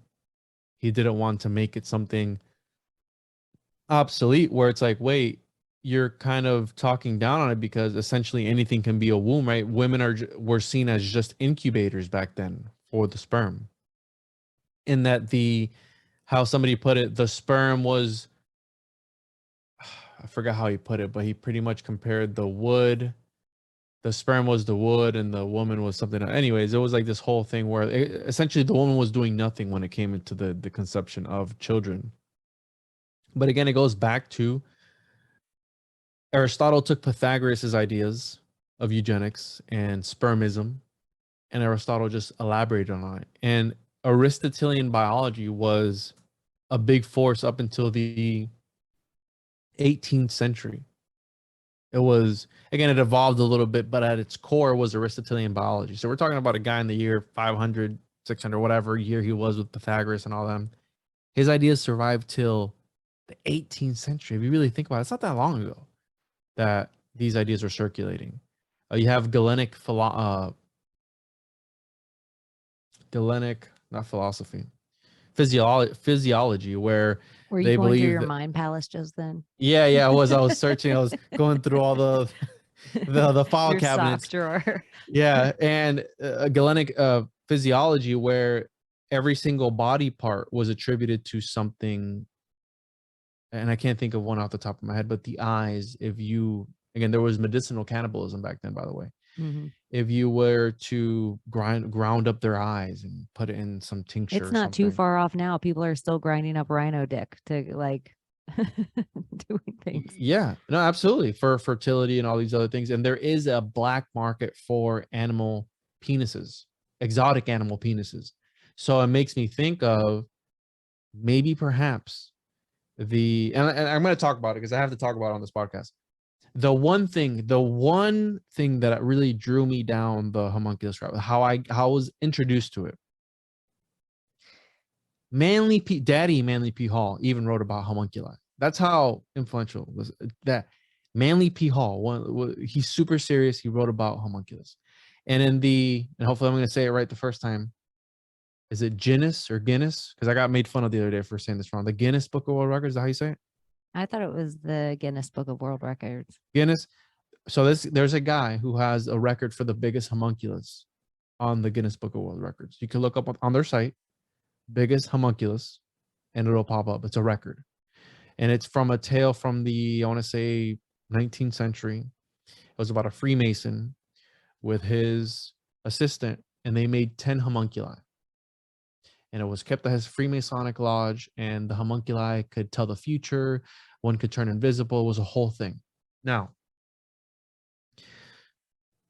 I was introduced to the topic of homunculus through research on a show that I do with Paranoid American called the Occult Book Club, where we go through grimoires, ancient texts, old books, whatever. We read them and we talk about them. We decipher them on air, whatever it is. And we were doing a Manly P. Hall's The All-Seeing Eye, which was a journal he did for almost 50 years, from the 20s to the late 80s, I want to say. So a long time. And I was just going through, it's a bunch of different topics. And there was one that was homunculi. I had never heard of this idea. So when I read across, it was a story about von Kufstein is the guy's name, I think. Count von Kufstein. And it was the story about his 10 homunculi and how they drove his assistant insane, and his assistant pretty much broke the vessels and all this stuff and killed him. And when I Googled that guy's name, I came across this other article talking about the Liber Vacay, this is the part that people really love, because it's the part that it's the kicker. And the Liber Vacay was a pseudo-Platonic book. And back then people would write with pen names pretty much.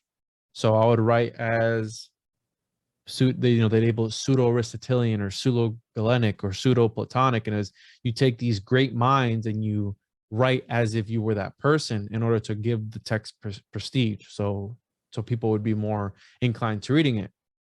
But a lot of the stuff that was written in this way because you don't want to put your stamp of approval on a work talking about beating a cow carcass with a dog dick, right? You don't want to put your foot. And guess out of all the people in the world who had a copy of this manuscript, because it was never a book. It was various manuscripts, various pieces all throughout history. Take a wild guess as to who had a copy of this in his library. And it comes full circle for us a little bit. But John Dee had a copy of the Liber Vacay in his library, which is about the creation of a rational animal. And it's this grimoire from the 9th century. And the interesting part about this grimoire was that it was all the copies, most of them are written by hand. Okay. What does that mean? That the people who were studying this when you write something, it's something about writing something down. It's more personable. It's more personal than just typing it up or whatever it is. When you handwrite something, you retain it better, right? Your retention is there. And it was always little booklets that they would copy down, but they would copy down the Liber Vacay, the complete one. There's different versions of it. Essentially, it's 80 experiments. 40 are minor, 40 are major.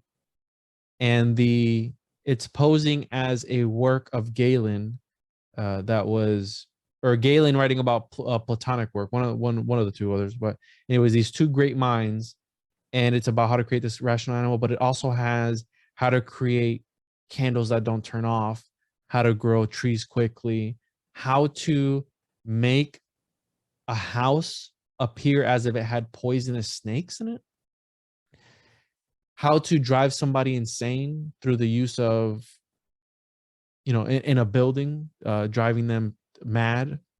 There's one about how to project army of giants in the sky. There's one on there's a whole bunch of different experiments, really weird experiments. But the problem is some people go, oh, well, that's all written symbolically. That's fine if the Liber Vacay was an alchemical text, but it's not. Okay, if you're writing about, that's very specific to be writing about, you take a cow, you cut its head off, you drain it of its blood, you sew the head back on, then you take your sperm, you insert it into the cow, you sew its eyes, mouth, ears, nose, everything, its vulva, everything shut. You put it in a house with 14 windows on one side for 40 days.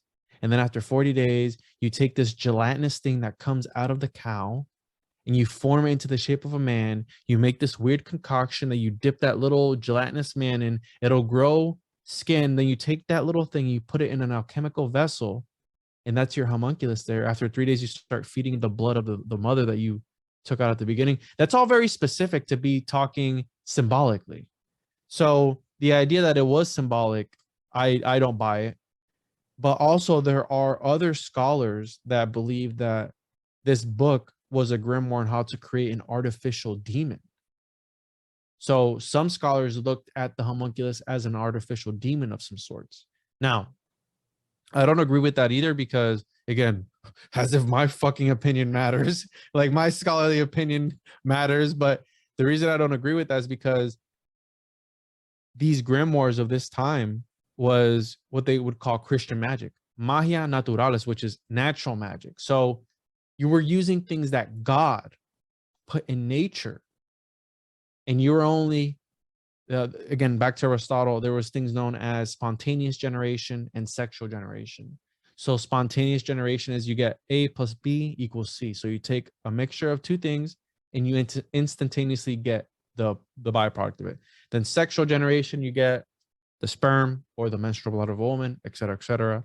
So they thought that by taking things that are already in nature, so the sperm of a man is natural, a cow is natural, the blood of whatever is natural, and by mixing them all together, you were okay as long as you weren't using the influence of outside forces to aid you in the creation of this being.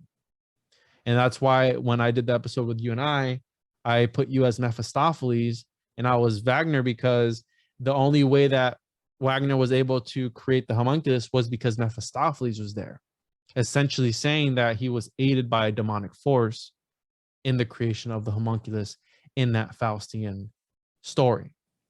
So back to this idea of it being natural magic. So it's okay to do it because it's just herbs and things that you're mixing in nature. And as long as you're not calling upon the spirits of whatever, or demons or whatever, it's okay.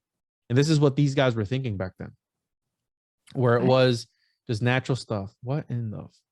This is a picture that's haunted me for probably a decade. And there's a lot of celebrities you can find with this. And it's, I think it's called a bully in a jar. And it just seems like some rite of passage for them. I know you can find Quentin Tarantino with this. I also know you can find Anthony Bourdain with this. I post it like once a year to show people when they're like, oh, and this celebrity's a good guy, we love him. I'm like, yeah, Leonardo DiCaprio though, not. So when I first heard you ever talking about a homunculus, I thought, is that what this is? What is that? Is there like a lore or something behind that? It looks like a sloth. It's like a deformed bully in a jar. Bully? What's a bully? I think that's what it's called, like a bully. Can we find more information on that? I've never seen that before. This one's just on a Pinterest. And that's crazy. It's only like one picture of it online. What in the world? So again, this goes back to the idea of that might have been a talisman for him or his circle. You know what I'm saying? Like that thing. I feel like it's something the elites are really into too, where they get these deformed fetuses inside jars and they save them. After it's been magically charged, though. That's the whole thing. It looks so crazy. It's obviously like, look at it up close. Looks like a pig child. Can we find more stuff on that? That's crazy. This is the first time I've ever seen that. Cursed jar right there. Cursed image. What is that? Let's see what Reddit talks about with that.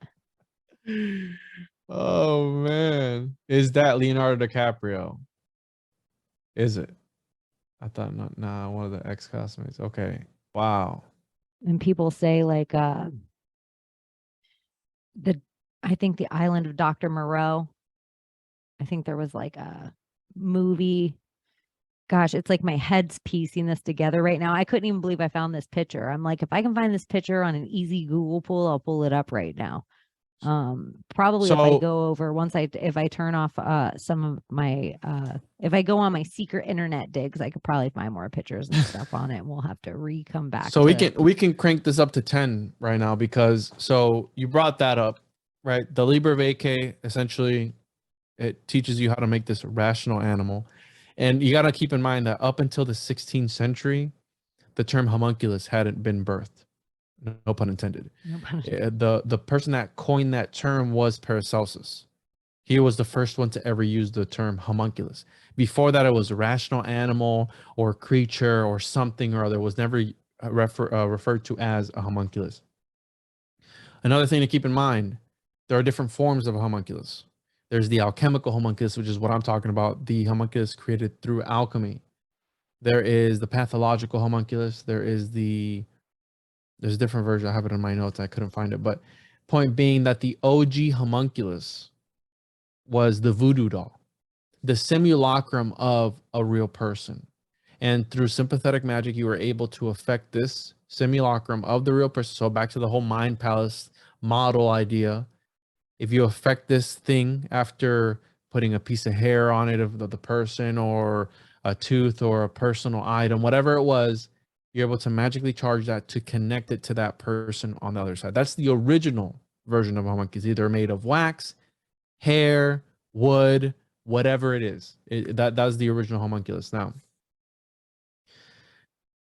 that idea right there, that thing is a talisman.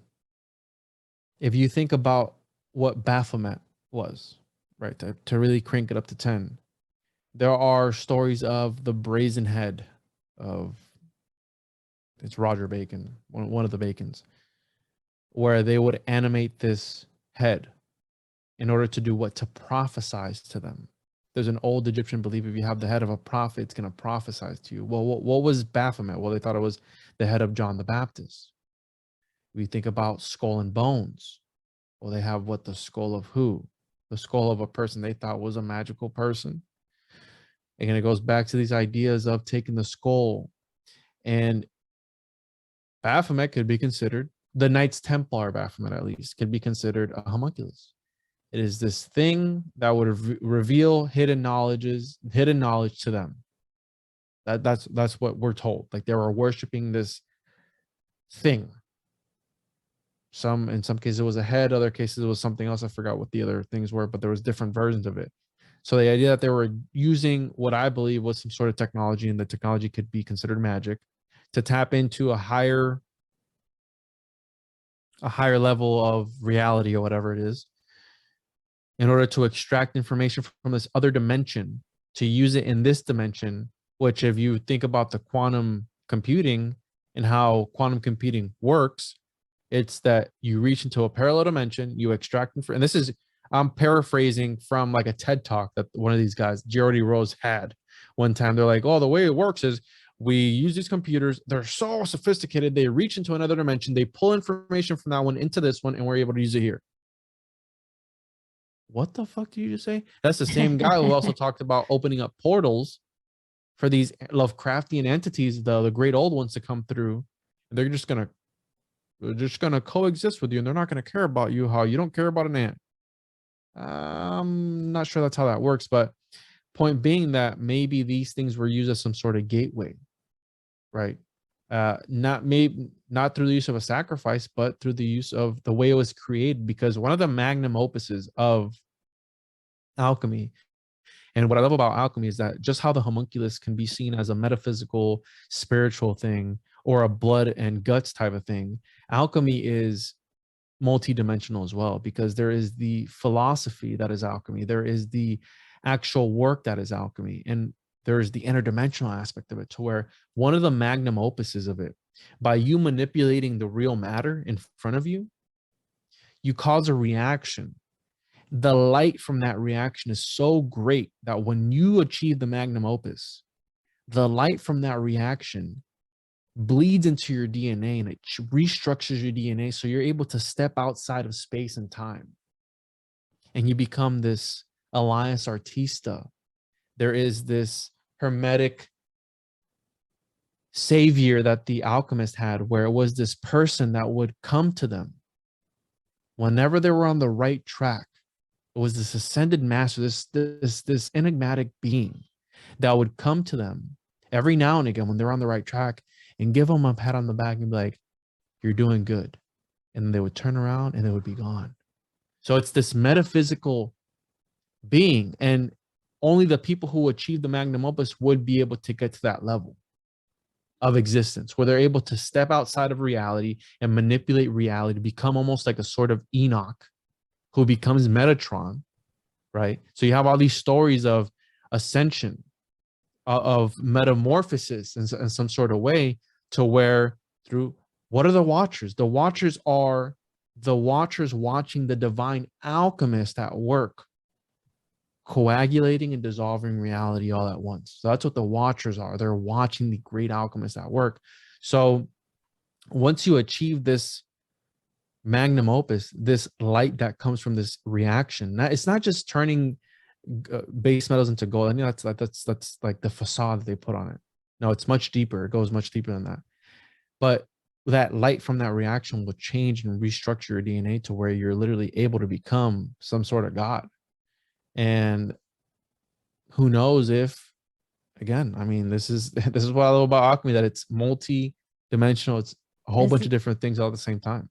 Brings up kind of two characters for me, but you were saying something about, like, you know, the skull and bones, and could we do a perfect spell, and if a soul wasn't in the child in a certain amount of time. And so you have this character, when I always think of heads, who took the most heads. You have like Henry VIII. And so he like took the heads of all these women, or maybe magi, or maybe very special women. And maybe he created, because you look who takes over his throne later on, and she is illegitimate. And so it is always curious to me. Let me go back and share my screen. And I even looking at old art of her, how I always just think Queen Elizabeth the First is depicted so crazy, like her face, and she is crazy. She could be a floating head, and she wasn't going to procreate. She never used her womb. So then you take this word womb man. That's what a woman is, a womb man. So in the alchemy way, and not to kind of piss people off, but it might piss both people off with using different words. What if God meant to create life? God was woman. Before sovereign was given to the queen, of being the top of something, queen wasn't the top of it. You were a god because you were the creator of life, whereas a man was the king. So to be a god king, it gives me this idea of, I always think of Xerxes from 300. What, Xerxes? Xerxes. So he was like a god king. And so you look at him when you go through his tent of all the stuff he, like when he looked around at the gorish, weird minotaurs and octopus arm things, was he actually creating life all the time? And you look at the feminine nature of him, the way he's adorned. Yeah. And so it's like, was he creating constantly all the things? And the way he was considered a god king is because he was creating actual life and the Lord of his people. So it was two things at once. So it's just the idea of, what if to be a god was to create life? And so woman, to lessen that, she wasn't called God anymore after the history is all rewritten. She's just the womb. She's the womb of a man. And so her name gets changed throughout time. But it's always kind of bothered me because everyone wants to be sovereign. But a lord and a king aren't the same as a sovereign. And so it's like that royal Soviet sovereign. It just feels like, I don't know if we should be calling ourselves this either. But I always think he just seems like a high magician. This character. Yeah, no, and I like that connection, maybe because where it reminds me of Rudolph the second, where he had a collection of midgets. He collected midgets because he thought that they were magical. And if you think of the idea of, so another aspect of the homunculus is it helps, it's going to do whatever its practitioner, its creator wants it to do. So the idea that it would help its creator find treasures. Now, let's get crazy here, because if we haven't already, the idea that I might, it'll be loose homunculus and then us just hanging out. I'm like, okay, well, maybe I needed to hang out with Juan a whole separate time before we delved into this. Yeah. But so whatever. If you look up, just hear me out, okay? Just hear me out. If you look up all the people in history who have been short in stature, and I'm going to use a Florida one, Juan Ponce de Leon, right? And how we've talked about how maybe he was an alchemical pun of some sort, right? Pounce of the lion, very alchemical, the lion that eats the golden sun. Well, Juan Ponce de Leon, they don't know when he was born. Number one, they don't have an actual birth date of him. And he was 5 foot tall. And he was considered a tall man for his time. Now, who was he working with? Crystal Ball Columbus, right? There was the whole argument of he was sent here to Florida because Christopher Columbus's son wanted to be the governor of Puerto Rico. So it's hitting very close to home. Now, the idea that he was looking for what? The fountain of youth. So he's looking for some sort of treasure, some sort of relic. And if you, let's go back a little bit more. Christopher Columbus, there's a story, there's a conspiracy theory that he was actually Saint Germain, the immortal alchemist, because another thing of alchemy is to find the elixir of life, to create the philosopher's stone, to do various things. But there's a story that Christopher Columbus, Crystal Ball Columbus, was Count of Saint Germain, the immortal alchemist. And the idea that Christopher Columbus and John Dee met at one point. So they were all in the same circles together. So I'm proposing that Juan Ponce de Leon was Christopher Columbus's homunculus, who was sent, the first OG Florida man who was sent on a mission to find what? If Christopher Columbus was Saint Germain, who was an alchemist, it's not out of the realm of possibility that he was able to make the homunculus and send him out to do what? To find this relic, this thing in Florida. A little fountain of youth. The fountain of youth, right? And again, I mean, who knows? And if you look at the Henry Flagler at the Lintner Museum, he has a bunch of shrunken heads too. So hinting at that the elites know they're well aware of what all this is hinting at, right? The idea of using these things as talismans. But yeah, they don't know when he was born. And he was working with Christopher Columbus. So I've linked him as the first Florida man to really, again, I think he was a magical little man. If you look at I think it is funny, all his art is depicted like this picture. He's always in the real big forefront. Everyone's really set off behind him. So even if he was like this little man. Well, look up his Wikipedia page. He's 5 foot tall. That's pretty short. I don't know. And then if you look at like when Napoleon was like really short too, then they say he was really short. And just different people all throughout history who, just start looking at their height. If you look at his birth date, 1474. If you look at his birth date, they don't know when he was born. So born 1474, but they don't have a date. Look at this signature. This signature with 2 rabbits in it. Or 2 pillars. Flames. Yeah, totally.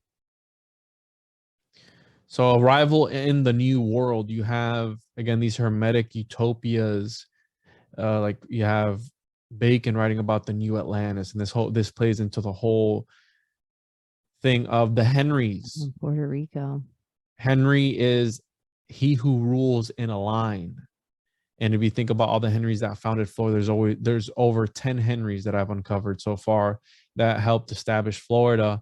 And the idea that he who rules in a line, well, they were all robber barons and they all did what? Flagler, Ford, Firestone. It's Plant, like when you yeah. start going through them, it's mind blowing.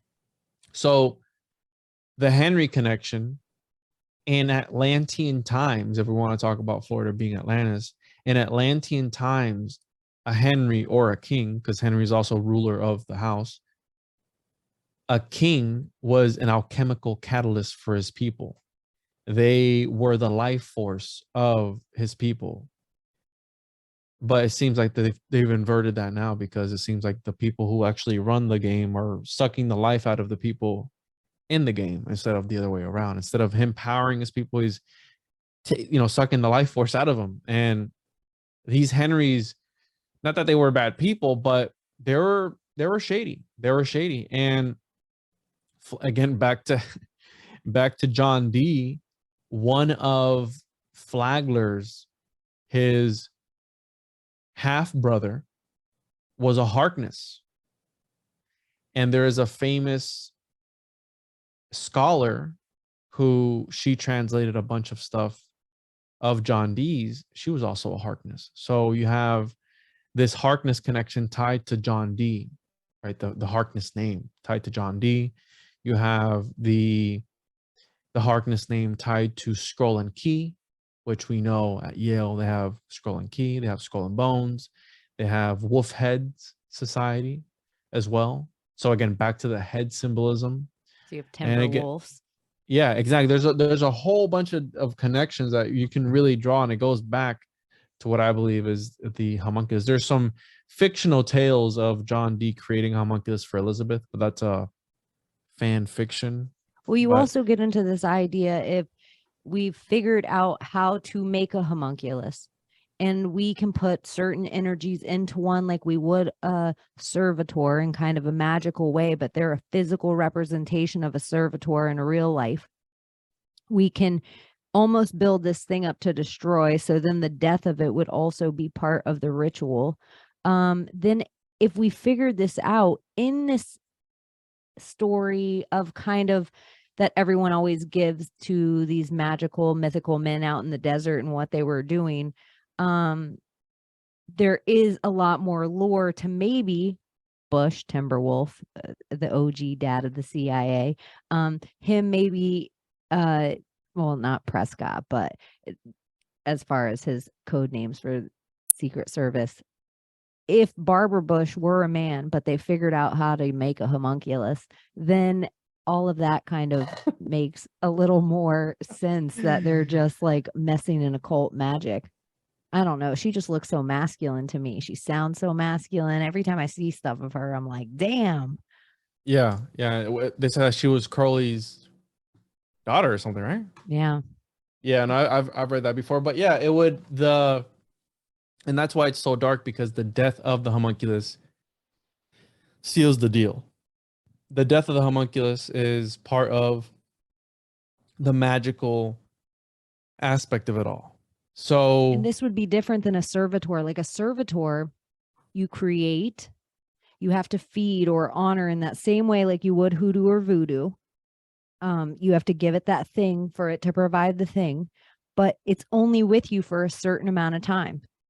But because you're not bringing it to life in a physical form, you don't have to have it have a death. It can just go away. And so this is so interesting with the homunculus idea that it must be destroyed because it is created in the flesh. Mm-hmm. And also, when you create a mind palace, you can have a servitor in there too to clean up and. Well, I was going to ask you, does a mind palace have to be destroyed?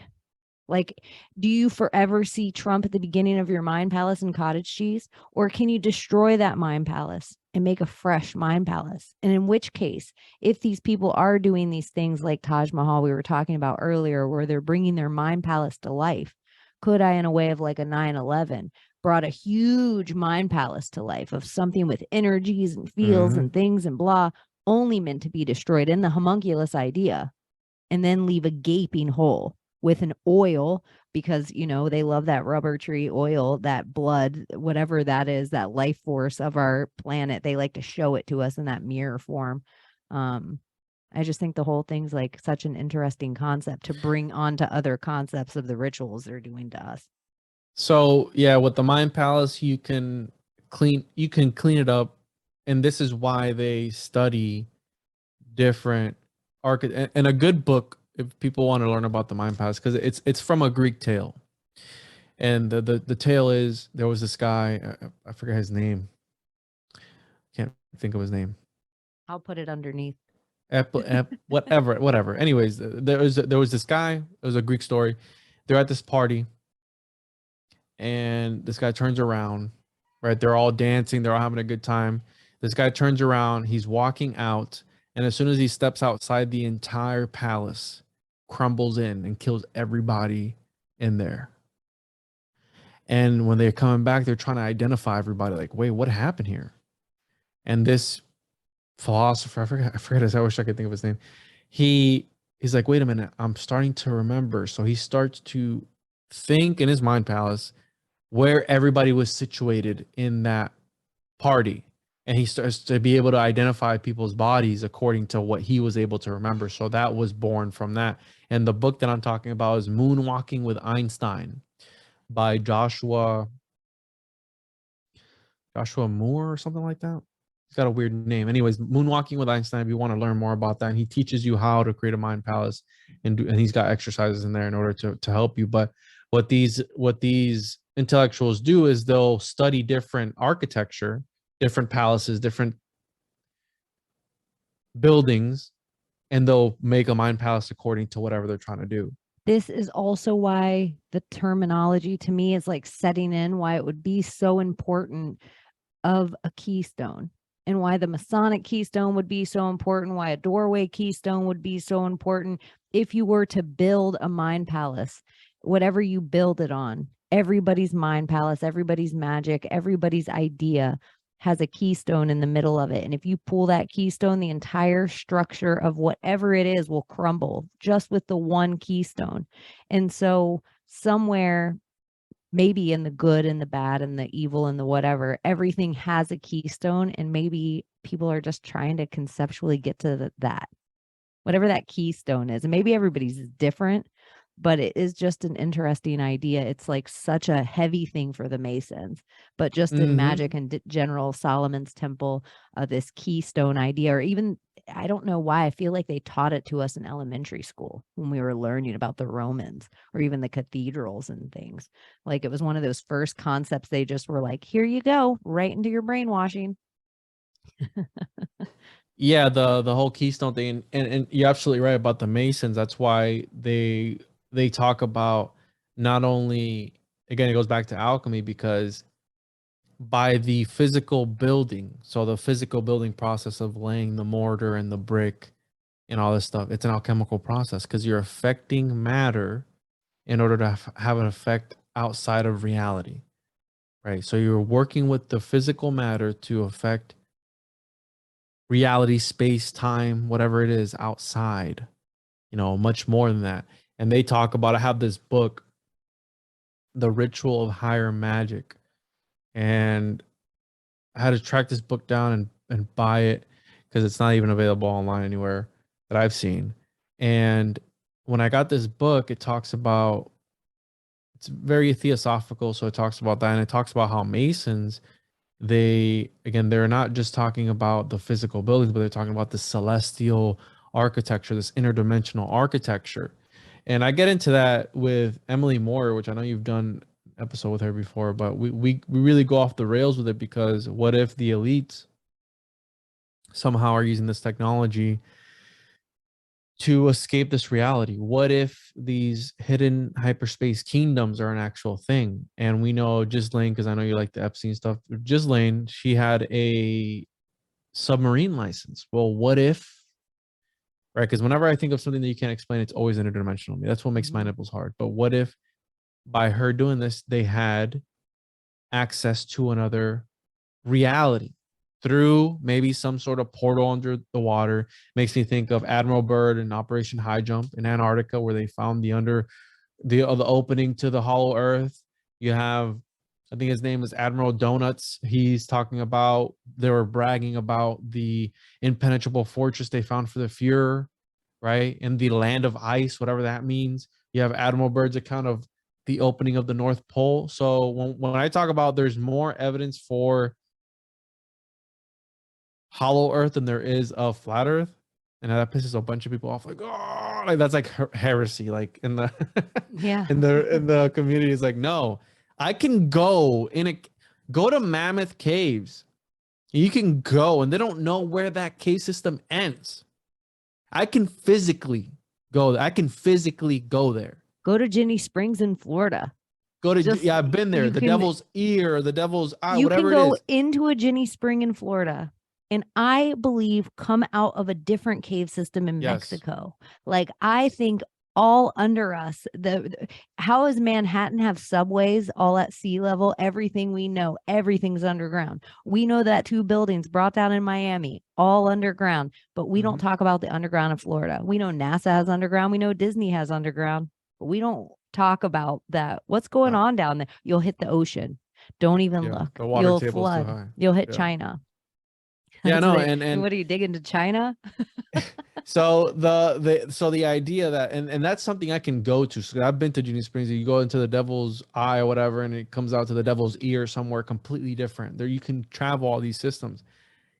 That's hollow earth, okay? And there's caverns in Ocala. You can go to the Ocala caverns, and there's little caverns there. You're not going to sit here and tell me because you've looked at the CGI images of NASA that you've proved to me that the world's flat. Get the fuck out of here with that. Like, I don't care that you took pictures of the sun and the fog at a certain way. I don't give a shit about any of that. If you give me solid, concrete proof that the world is flat, I'll change my mind. For now, for me, it's hollow because I can go there. I'm going to Tennessee at the end of this month, and I'm going to go visit some caverns where I'm going to take an elevator all the way down into the biggest underground waterfall somewhere, Ruby Falls, where the fuck it is, and I'll be able to see that with my own 2 eyes. I'll be in it. You're not going to sit here and like, whoa, I figured it out. I fucking figured it out. 100%. It's flat. How? No, and why it's like we find many ancient cultures, like the Hopi Indians talk about going inside the earth. To me, it just seems like the oldest, if we ever crawled out of the ocean and were monkeys, the first form of shelter, because that's the first thing you need before water, before food. The first form of shelter before we ever put an animal skin on was a cave.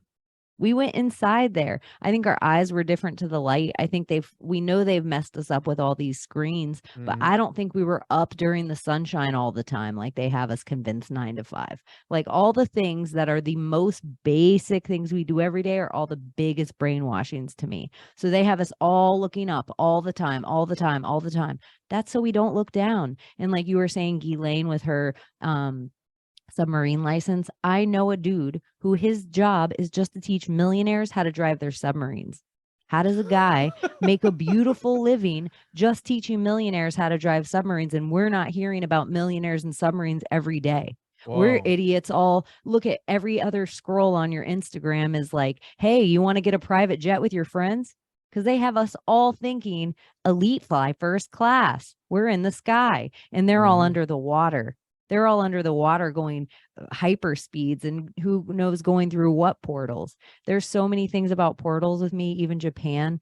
They never take their military boats off Japan. And then they convinced us all there was Somali pirates or something. So all these boats had to go into this one part off Africa. The Devil's Triangle, you can't go there because it's too dangerous. Like one of the 12 vial vortices, which we have the Bermuda Triangle here and we have the Devil's Triangle over by Japan. And it's an area that the government has shut off because it's too dangerous to go there. So places like this that they don't want you to go to, I think that's where we should be focusing our energies towards, because what if, it's something, and it sounds woo, it sounds crazy. I know how it sounds, trust me, but we're just talking about fucking alchemically created magical man that you use for magical rituals. So the idea that you're able to believe, that people are able to believe, and I'm not bashing anybody, but the idea, and I was going to say this at the beginning, But the idea that people are able to accept the story of a zombie that came back to life after 3 days and died for your sins, but you talk to them about this sort of shit, about homunculus and interdimensional realms and all this stuff, and they'll call you crazy, but yet they'll fucking die by the sword of that other thing that they've been brainwashed for with their entire life. That blows my mind. It's Or like, don't what? bring up ISIS. Don't talk about Mary Magdalene or what could it be. Don't bring up anything where I'll just be like, so what's your thoughts on Shiva? Like you were talking about palaces in the sky that maybe they're maybe living in. Mhm. There's religions way older than the one that talk about palaces in the sky. Yeah. So it's just like these concepts that seem so big. Like maybe this episode, I don't even know. Like maybe it's just the first episode of this other thing that's just like conspiracy, philosophy, tree, house. We're just going to talk about like it'd be like an old version of Sesame Street, but this is the shit that people should be asking their brains all the time. Like, what are they doing under the water? What do they all want? Ethereal realm. Yeah, you don't think Epstein Island, which is right next to where Joe Biden lived, they both have submarines. You don't think that maybe the Virgin Islands are just the top of a mountain that maybe they're all going inside of? Like maybe we're all convinced to be out here. Like I was going to bring it up on the homunculus, but it kind of brings it all back around of this like portal idea of Jack and the Beanstalk. And so there's this portal that you have that Jack and the Beanstalk, and he from this seed, he grows this thing almost like Devil's Tower, a big, huge tree that was maybe cut down or harvested at one point. And then there was giants on the other side. And then it made me think, are we the homunculus of giants? Well, Like, according to Paracelsus, the giants are homunculi because he believed that back then giants, jizzing on everything created these monstrosities. So again, the cryptid idea, the mythological creature idea is linked to the homunculus. There are stories of alchemists mixing different animal sperms to create a winged man, to create a man with the head of a bird, with the head of whatever. Like they were like, oh, what happens if I mix it with, human sperm with the sperm of a whatever else? So they started to get crazy with it. You know what I'm saying? Because again, it goes back to Aristotelian biology where they're like, the sperm is one thing, the menstrual blood is another. So let's just go crazy with the matrices, because matrix means womb. I mean, that's what it goes back to.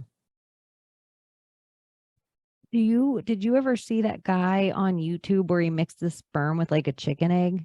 Yeah. Do you think that was real or all like CGI? I think that particular one was fake. I think it, well, if you want to believe the debunks, the debunk videos, but there were some people that kind of sort of recreated it. And there was a guy who tried it. There was a guy who took the egg, opened it up, put a sperm in a syringe, and he injected it, how the guy did. And again, that's following Paracelsus' instructions. You need to let it, because they believe that through putrefaction, through the rotting of these, because what they believe was that when the chicken was warming the egg, she was actually rotting the egg. And through that putrefaction, you get, it's like the phoenix throw. So the phoenix it's rebirth. Through that putrefaction, they were able to bring forth life. So that's what they were believing back then. And Paracelsus was like, well, if the chicken is warming it up, if I use fire in an alchemical vessel and I putrefy the sperm of mine, then theoretically I should have a being that comes from that. So that's why they take the sperm, they put it in a capsule or in a jar, and they put it in the womb of a horse or in horse dung because of the warmth, to keep it warm. And after 40 days, you're supposed to have this homunculus that's birthed because of that. That's what they believed. Again, we now know that's not true, but incubate. That's what they're doing, like incubus, yes, incubating. And that was also, if you look at the story of Merlin and the Arthurian cosmology, another thing was that demons back then would take the sperm of men and implant it into humans. So Merlin is actually half man, half demon. His mom was inseminated by a demon. and that's why he had magical powers, because he was half man, so like a demi-demon kind of thing. But this idea goes throughout all of history, that there are these incubus and succubus that are taking the sperm and implanting it into humans. So there's also that idea too. And that's what they thought back then. And that's why Paracelsus, he was very radical with his ideas, because he said, hey, if you're not using, the only place that your sperm should go is in the womb of a woman. So cream pies for everybody. You know, this guy was like, if you're not, if you're not shooting your load in a woman, you don't need it. So even if you have a lustful thought, an idea, if you get blue balls, right? So if you're incubating your sperm, you will rot from the inside out. So the only way to combat that, to get rid of that, is to castrate yourself. That's the only way you're going to be able to not die from even creating sperm within your body naturally. By just being here and I'm creating sperm, according to Paracelsus, I'm dying. I'm rotting from the inside out. So the only way to do that is to castrate. And that's very radical for his time. Again, this was a very eccentric person. If you want to read about him and his works, The Devil's Doctor by Philip Ball is a great book on just him. And Paracelsus could be a whole show on its own. Like Philippus Areolus Theophrastus Bombastus van Hohenheim is his whole name. Holy and hell. Then they just, so then he has Paracelsus, which he's if like you really, Israel Adesanya. That's a huge name. So if you think about Paracelsus, that's almost like a magical name. Yeah. Right. So what if he was some sort of wizard? What if he was some sort of adept or something, where they understood that, back again to that golden little man, semen retention? Well, what if you eliminate the culprit by chopping your balls off completely? There's also the idea of, he carried a sword around too, by the way. He had like a sword on his belt all the time. Who the fuck knows? But what if there's also ideas of symbolic mutilation? You have different cultures and different esoteric and occulted circles that would mutilate themselves for magical purposes. So who knows if that was also playing a role into it? Because how I said earlier, magical systems are meant to be adapted. They're meant to be changed up to fit your needs. Just because somebody says one thing doesn't necessarily mean it's going to work for the practitioner at the time. And so that's why we see all these different schools of magic from the beginning of time till now. And a I belief. think that, like you have to believe first. This is what the artificial womb thing is kind of like. One day, how long would we have artificial wombs until we lost the belief that we were allowed to procreate with each other? And then there'd be a new school of thought that said, you can never, it's so immoral to have sex with a woman and a man having sex. That's so immoral. Like the new text would come out and then it would be so dirty and then it would be all these things. And now there's only artificial womb. It just makes me wonder what was possible with belief before we were told everything was immoral. And not to do what thy wilt philosophy, but it does seem like so much of the human experience is a dictation on what we're allowed or not allowed to do based on somebody else's doctrine of morality. And usually when you look into the doctrine of morality, it was just so a king could easily control their people, or a pope could easily control, or somebody can get money from usually the reason for the indoctrination is never for the betterment of the thing or to make you realize your real power. So it does make me wonder what would be the power of a man thinking or having belief that he could create life with other things. And it was a chosen that he decided to do that with a woman. Like there is a concept of power in that, and like maybe a beauty in that, and like a high magic in that, and that they don't want men to even have the idea that they have any of the power in that. Well, I would think it'd be the other way around. I think they'd be stripping that away from the women. You know what I'm saying? Well, Instead it's the of chicken and the egg argument.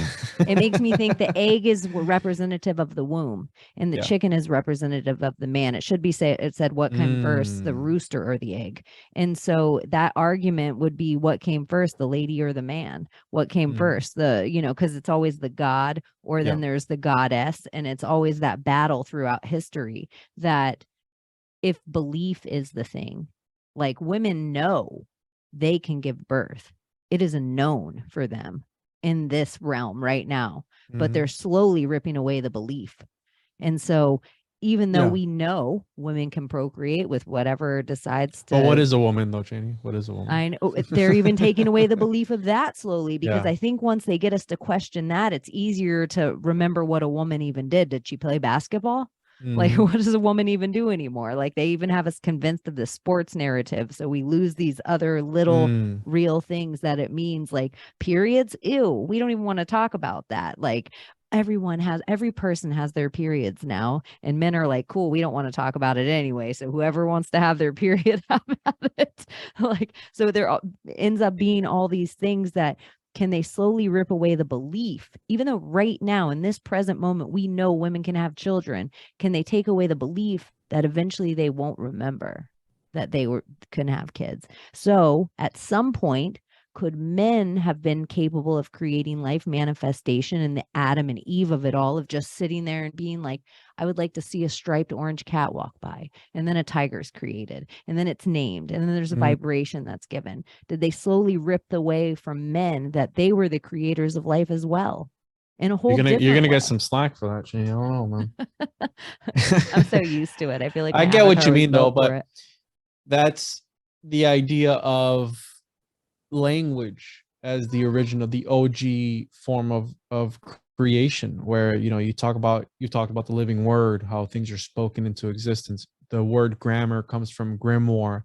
I am in the realm of belief that we have been demystified in some sort of way. I think that back then, by being connected to source, by not having all these screens around us, which is great because we can have conversations like this, but it's also a double-edged sword.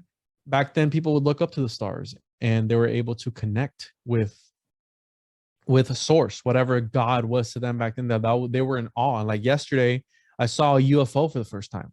Like, it was crazy. But I was thinking about how, because we just got the backyard done. We put pavers down. We just got like outside furniture, and like we're just setting it up so we can I put up lights and shit. So we want to hang out outside more, whatever, just hang out as a family. And I was thinking to myself, as I was sitting there, I was smoking a cigar, and my wife and my kid were on the side over there. And I looked, I wasn't the first one that saw it, but I said to myself, I was thinking to myself, that's the craziest thing. I was thinking to myself, I said, because I live next to the Orlando airport. So I was like, wow, there's so many things going on, but imagine how many things we don't see because we don't have like night vision goggles or something. And as soon as I was thinking that, and I was also thinking about how sometimes every now and again, I'll get owls in my backyard. And I know we have Gordy with the whole owl thing. And the reason I was thinking about that is because next week I'm doing an interview with the guy, Mike Cleland, that wrote the book about owls maybe potentially being aliens too. How when they visit you, it's actually like some sort of thing that they're trying to contact you. So I was thinking about all this shit at the same time while I was sitting outside just relaxing. And my son is like looking up. He's like, oh, what's that? And I look up, me and my wife both look up. They were both there.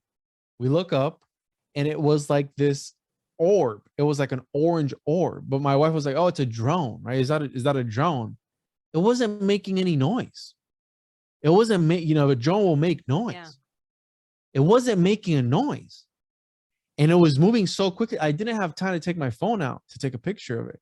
But it was moving in a straight line. It looked like a transparent orange orb. And it was just zipping across the sky. And I was like, she's like, what is that? And I was like, what the fuck is that? And that's the first time I've ever seen like a UFO where I'm like, okay, I don't know what that is. Like, I've seen another one in Homestead where I saw something duck behind the houses, but I was like, oh, it might have been a bird, or it could have been anything else. But this is the first time where I'm actually tracking it across the sky. I'm like, what was that? And my wife and my kid were there, and I took a video of my kid like right after it happened because I didn't have time to record it. He's like, oh, they were aliens. They were aliens. And I was like, oh, what'd you see? He's like, I saw it going across. He explains what he saw. It was like an orange ball, like fucking just traveling across. It was the craziest thing. And like the rest of the time, I was just like looking up the whole time because I didn't know what else to do. I was like, that was crazy. That was the first time I'd ever seen something like that. I see UFOs every single time I go outside. I've seen them close up, like different level of UFOs twice hard in my head. One of them, it was like almost flat white, where you said orange transparent balls, where I had to even think of mine again. Were they transparent? Because I always am like, they were flat white. They weren't reflecting off. They weren't a light. But the other time I saw it, it was a cloaked ship, where the only reason I was like, it was almost something weird going across the sky, but there was this low cloud. And if it didn't go through the low cloud, it was like one of those things that you would have questioned your own eyes. But once it hit the low cloud and it was moving so slow across the sky, it just looked like almost like a mirror, like a mirror behind a mirror behind a mirror. It was like a prism. But I see them because I know I'm going to see them. Like your question of, am I going to see this right now? It's like how if I go to the ocean or the intercoastal, I'm like, I bet there'll be dolphins here today. The second I think it, I see the dorsal fins of the dolphins. It's like they're connected in this different way. And then the way I would tell people to see UFOs, the best advice I ever got is a buddy of mine who was a Marine, who's also a pretty decent hunter. He says you can't look at the trees or look for a deer. You have to let your eyes blur and look for movement and think in your head. Like just let your eyes blur and stare straight ahead, and then your brain will see movement. And it's so crazy when you let your eyes blur looking at the sky, how instantly, no matter how far away the light is, your eye will see anything move. And you're like, that's weird, because there's not supposed to be movement up there. And we're programmed. We know what a plane looks like. We know what the blinking light, we know. I didn't see it. That's the thing. So I wasn't the first one that saw it. I was thinking about it, and then my son was the one looking. He's like, what's that? And then my wife, I'm glad they were there because they both saw it. And I mean, it's like when you see it by yourself, it's like, oh, well, who's going to take your word for it? But they were both there. They can both vouch for me. And I was like, that was crazy. But who knows if by me thinking about it. But right? To in my name, it shall be. This is magic. So if me and you both believe something, if we both go outside and we're like, we're going to UFO spot tonight, we're going to see something, because it's like the power of us together. So if you're thinking it already, and then you have a little kid there, I think kids are like high magic. This is why they want to manipulate them so bad with Hollywood and do all the stuff. And they also want to convince them at a young age that things like Harry Potter and all this stuff is phony and goes into their imagination. So it's not real. And that's all the stuff where their power lies in their mage. Like, so that all the words, the magnets, the mage, the imagination, they label it. They let us know that's the stuff that you need to be playing with. And that's why they put it in this really young part of us. So that becomes the silly stuff. That becomes that you're never going to make any money on your microphone. Don't play with that. Go push those numbers around a computer. You're never going to make any money with your paintbrush or your drumsticks. And they push this other programming on us. When you were a little kid somewhere, you picked up the first things you were brilliant at. And some adult in your life told you no. It might have made too much noise. It might have been messy.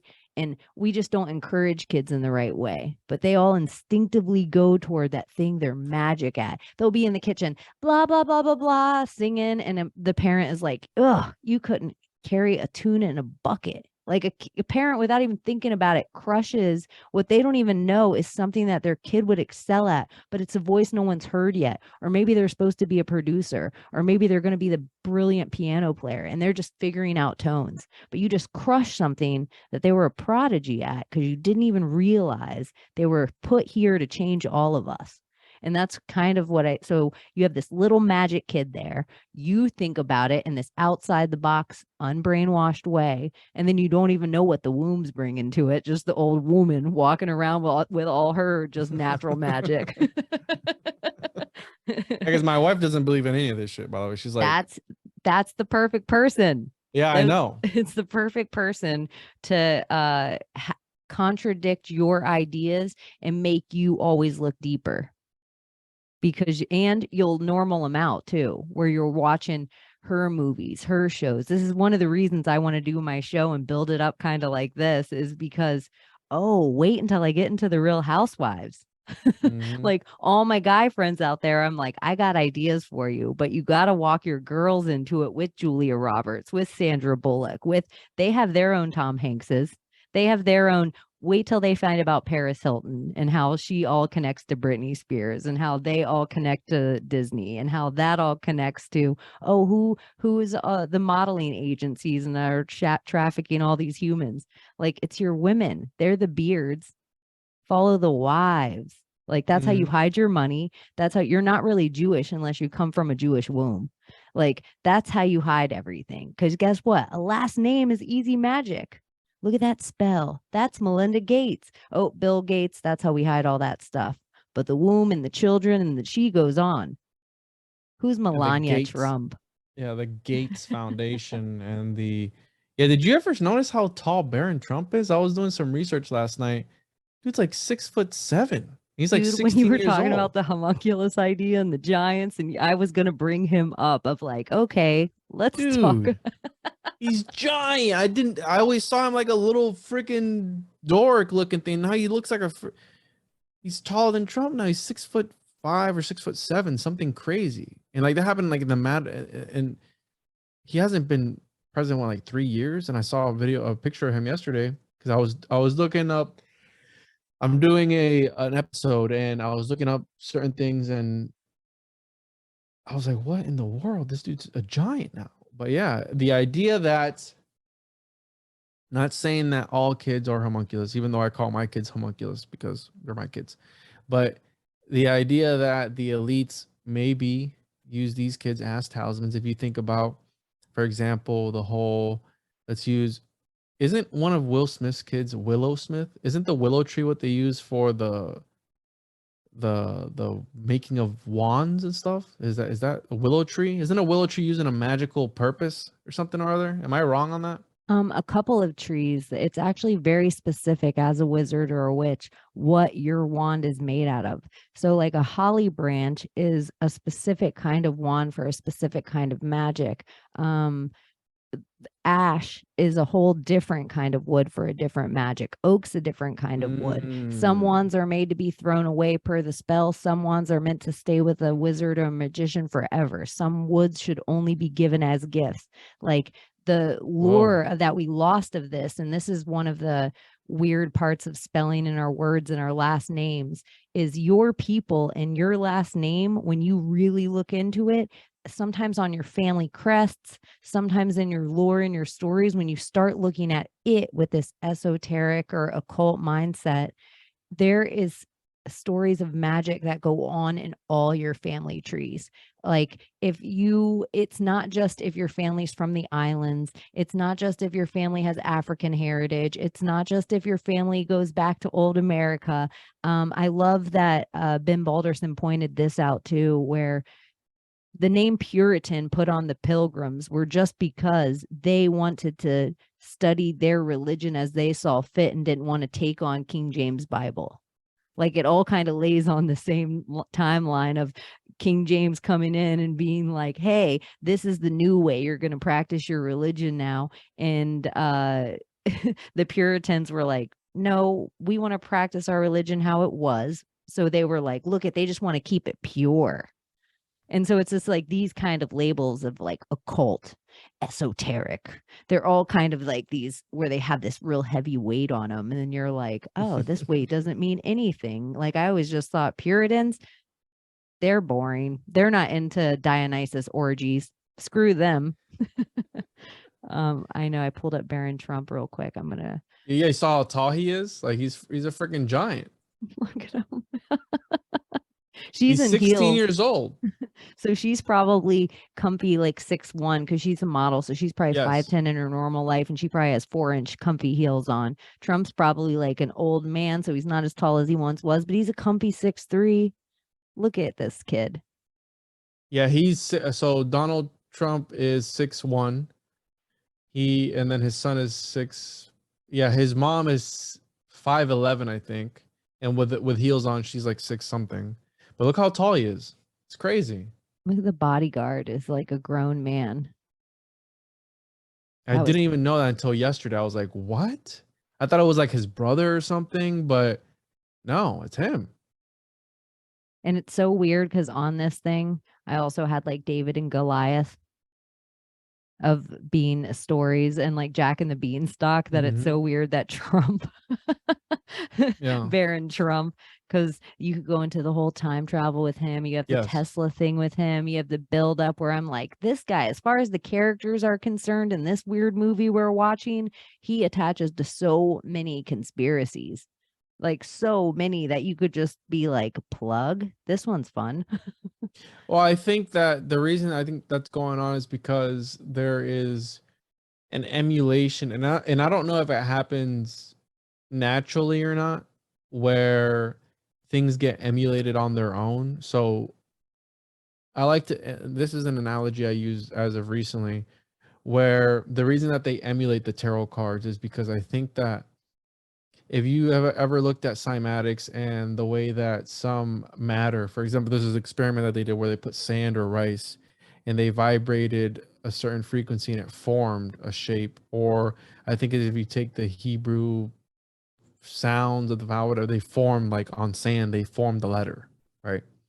And I could be wrong about that. But anyways, there's something I saw around those lines. And if you look at existence as some big sort of subwoofer, if we look at everything as frequencies and non-physical phenomenon, how Nikola Tesla was talking about, and we look at it like some sort of big subwoofer, that we are the sand or the pieces of rice or whatever on this big plane of existence, and life, reality itself is vibrating. Everything is kind of sort of falling in line with whatever it's meant to be. And I think that's why there's these emulations of the tarot cards or of these stories, because I think that we're all vibrating on that same realm. And some people just happen to fall in that and slip into that role for whatever. I don't know if I'm making any sense, but it's like, that's the way I think of it. Like, reality is a big subwoofer and everything just vibrates into, and it's going to fall, right? Water, right? The path of least resistance. It's going to go to there naturally. And I think by following, a Campbell, the hero with 1,000 faces, I think that's why it resonates with so many people, because that's what reality is maybe supposed to be for whatever reason. And just take that same story and just put a little bit of twist in it and sell that for a little bit. But in at a its core, homunculus way of tarot cards. Yeah, I exactly. always think So tarot cards come up, but they link directly to playing cards, which have been around forever. And then all the playing cards all directly link to real people in history for a lot of the cards. So if you could attach energies or this talisman or maybe even a homunculus idea of this stolen history that we didn't even, that maybe even part of this history isn't even real, like in this great reset idea, like maybe in the 1800s where things get wobbly or screwy. I think it's crazy. I think it's right in here with my playing cards that the French card makers in the late 16th century who standardized the suits of spades, hearts, diamonds, and clubs designated the four kings as David, Alexander, Charlemagne, and Augustus. Interesting. So if you were to put this little man idea on them as above, so below, could you do it in reverse? Could I, as let's say I was a warring king with you, could I create a homunculus of you only to destroy it? Could it be my scapegoat energy for the real king of the warring empire? Absolutely. Yep. And so could some of the symbolism, like I'm going to get this all wrong, but people that are geeked out on cards might know, like one of the kings, I think it might be the King of Hearts, is always represented with one sword behind its back, or one of the jacks is always represented with one eye. So if you went through these certain things, are these symbols always done this way and have to be done this way because they're a representative of maybe a sigil in some ways on top of a homunculus magic? Yeah, because again, and you could even classify that as the homunculus, because the thing is, if we take the literal definition of, so it's Latin for little man, so miniature man or miniature human, But remember, like I said, the magical systems are meant to be evolved. So Crowley took it and was like, oh, listen, it's not an alchemical homunculus anymore. It's going to be a natural birth, except that human is going to be the talisman. It's going to be the breathing, breathing, sleeping, whatever talisman. It's going to be the blood and bone talisman. But again, extrapolate that, make it into your own thing. I mentioned earlier that the OG homunculus is the effigy, the voodoo doll, the representation of man, in the image of man, because also Paracelsus believed that the image of man, if you were able to tap into that, you were also able to tap into all the hidden powers of man, whatever that may mean. So the idea of using these cards as a form of homunculus, a talisman, a magically charged sigil, absolutely, absolutely. And if it's modeled after a real person, according to sympathetic magic, or anything that has been in contact with itself, with something else, will forever continue to be in contact. That's why it goes back to the architecture. Anybody who enters these palaces by the law of correspondence, well, you're already linked to now that magician that's manipulating that model, that simulacrum of that building. Think about the idea that they want to put us in these 15-minute cities. Well, why do they want to put us in these 15-minute cities? What if it's, again, to sympathetically, in a magical, sympathetic way, manipulate us, our energies, in these models that they build? Again, so it's all, I think it's all tied together. And it goes back to the manipulation of energy, mining energy. And for those who are like, oh, well, how are they able to tap into your energy through a model of a building? Well, what is remote viewing, if not that? I mean, we saw it in Stranger Things, where she's able to think of a person and able to find them in this astral realm or wherever she was. It's the same concept. So if they put you in a building where they know you're going to be, it's a 15-minute city because you're able to reach everything in 15 minutes. Well, the possibility of Chaney being right here at this time, where this is where she lives in her block, and she's going to be there, from 5 to 9 at night because they're supposed to be in their homes by that time. Well, let's tap into her and see what she's thinking about, or let's manipulate her and fuck with her, or whatever it is, and use it for this other purpose that we want to use it for, So it's not too far-fetched that this is where it's headed. And I think everything is tied back to the occult in some way, shape, or form. No matter, I mean, you can, again, the homunculus, somebody's ran the numbers. It's 3 degrees of separation from any major topic on Wikipedia, on the top 50, I believe, and 4 degrees of separation from any topic on the top 100. Somebody ran the numbers. Okay, this is a real statistic. I'm not even kidding. The topic of homunculus is linked to a lot of things that you wouldn't otherwise think about linking them. So no, when I look at the world with a homunculus lens, it makes me think, is this one? Read that book. I'm going to send it Curious to you. George. I'm like, hello, is this a whole book about a homunculus of a man and like this monkey who's obviously not a real thing? But it's just like, when you look at it in this kind of way, it's so crazy. And it is the only way in a conceptual magic form for a man to give life, is in this kind of way, in an egregore, in a servitor, and a homunculus. And any way that a man would do it, it would be considered magic until it becomes science. Mm-hmm. And they're doing it right now.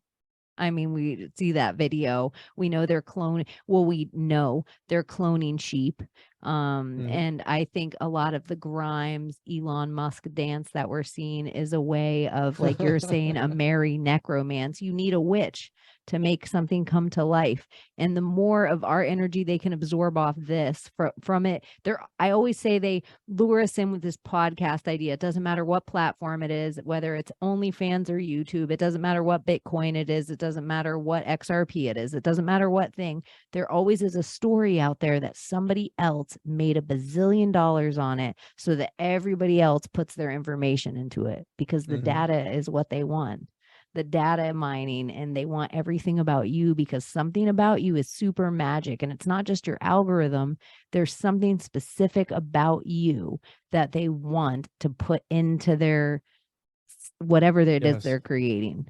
Well, you're talking about a golem because we haven't talked about that aspect. The golem is also another form of it's. Some people say it's the predecessor of Paracelsus homunculus, and the idea is, and I'm going to use the 16th century reference of Rabbi Judai Low, which, by the way, linked to Jack Parsons. Jack Parsons' mentor at Galset was actually, he would brag about being a descendant of this Judai Rabbi Low that created this being out of clay because, according to the lore, Rudolph II was hunting the Jews, so he created this being to guard them. Now, he would write, I forget the letters, but he would write life pretty much on its forehead every day, and he would erase a letter and it would form death. So I think it was a met, he would erase the A and it would form met, or the H, and it would be death. So it was the idea of the phoenix being reborn every single day. So the idea of the homunculus, because if you think of Jesus as the homunculus, well, what happens to Jesus if he, again, back to homunculus, or a homunculus needs to be killed? Well, what is Jesus if not a sacrifice? A sacrifice for who? For humanity. So in order for the magic to work, he needs to be killed. So they bring that forward into the 16th century golem story, where he's killed daily. Every night he's put to sleep, and every morning he's given life again. Well, one night the rabbi forgets to erase from the forehead of the golem the letter in order to kill it, in order for it to rest, and it goes on a rampage. And in some lores, it starts killing everybody. It starts going on a rampage in the ghetto. In some versions, he grows very huge, very big, and finally the rabbi is able to erase the letter off its forehead. In some versions, the collapsing of the golem kills the rabbi. In some versions, he's a regular size and they stuff him in the attic of a synagogue or a church or whatever. But point being that the golems are only meant to do what they're programmed to do. And it's the typical Frankenstein story. The Frankenstein idea was birthed off of, allegedly, Mary Shelley's husband was obsessed with alchemy. He was reading alchemical grimoires. He was reading these books. So again, back to the idea that these stories, they're occulted by being stories. Well, what if Frankenstein is actually a grimoire of some sorts, telling a true tale based on a true story of these people who were experimenting back then with necromancy, putting together a chimera of some sort to try to make their own golem? Because the golem story is the typical AI, where AI goes out of control and kills everybody, where the Terminator goes on a rampage and kills everybody. Any typical movie wherein a computer takes over. Look at the Resident Evil, the computer takes over and kills everybody. Any typical movie always has the computer. Ex Machina. All these stories are about this creation of golem, which is more cybernetic AI. Well, what are you supposed to feed your homunculus if not blood? Well, what do you feed the golem if not the information, which is how you sympathetically link to you, how you're saying, to feed this golem? Goes back to Roku's Basilisk, this idea, this egregore that only exists from you wanting to stop its existence. So by you wanting to stop its existence, you are creating it in this other reality, and then it comes forth in your reality because you were trying to stop it. So it's like this crazy thing where it's like it comes to life because you thought about, like, wait, let's stop it. But by you thinking about stopping it, you only birthed the idea and gave it more power, and then therefore it came forth, and it still ended everything because you thought about stopping it. So there's like no way of really stopping it, because it's going to come forth and do what it's going to do regardless. So again, I think that's what they were trying to do with. Could you make a quantum golem or a quantum? Could you do this idea before you were born, or after you existed? Well, I mean, all these things, you can call them golems. I mean, and that's what I was going to get to, because if you think about the idea of the Platonic solids, what I think they were trying to do was trying to, again, manifest their ideas. So you take this quantum thing, right, exists nowhere, and you bring it forth into what Marsilio Ficino talked about. He called it a fetus in the mind From there, it's born. So on paper or a model of the building. And the homunculus is manifested when they build the building. But that entire process is magical in a way, because the architect is it's modeling after, Vitruvian principles, where it's modeled after. That's why in every cathedral you can lay a man out like this, how Jesus was on the cross, because it's modeled to certain, and they literally call them colossus. Like there was buildings that were modeled after giant men inside of them. And I can show you pictures of sketches of artists that they would put colossus in these buildings, so giants in these buildings.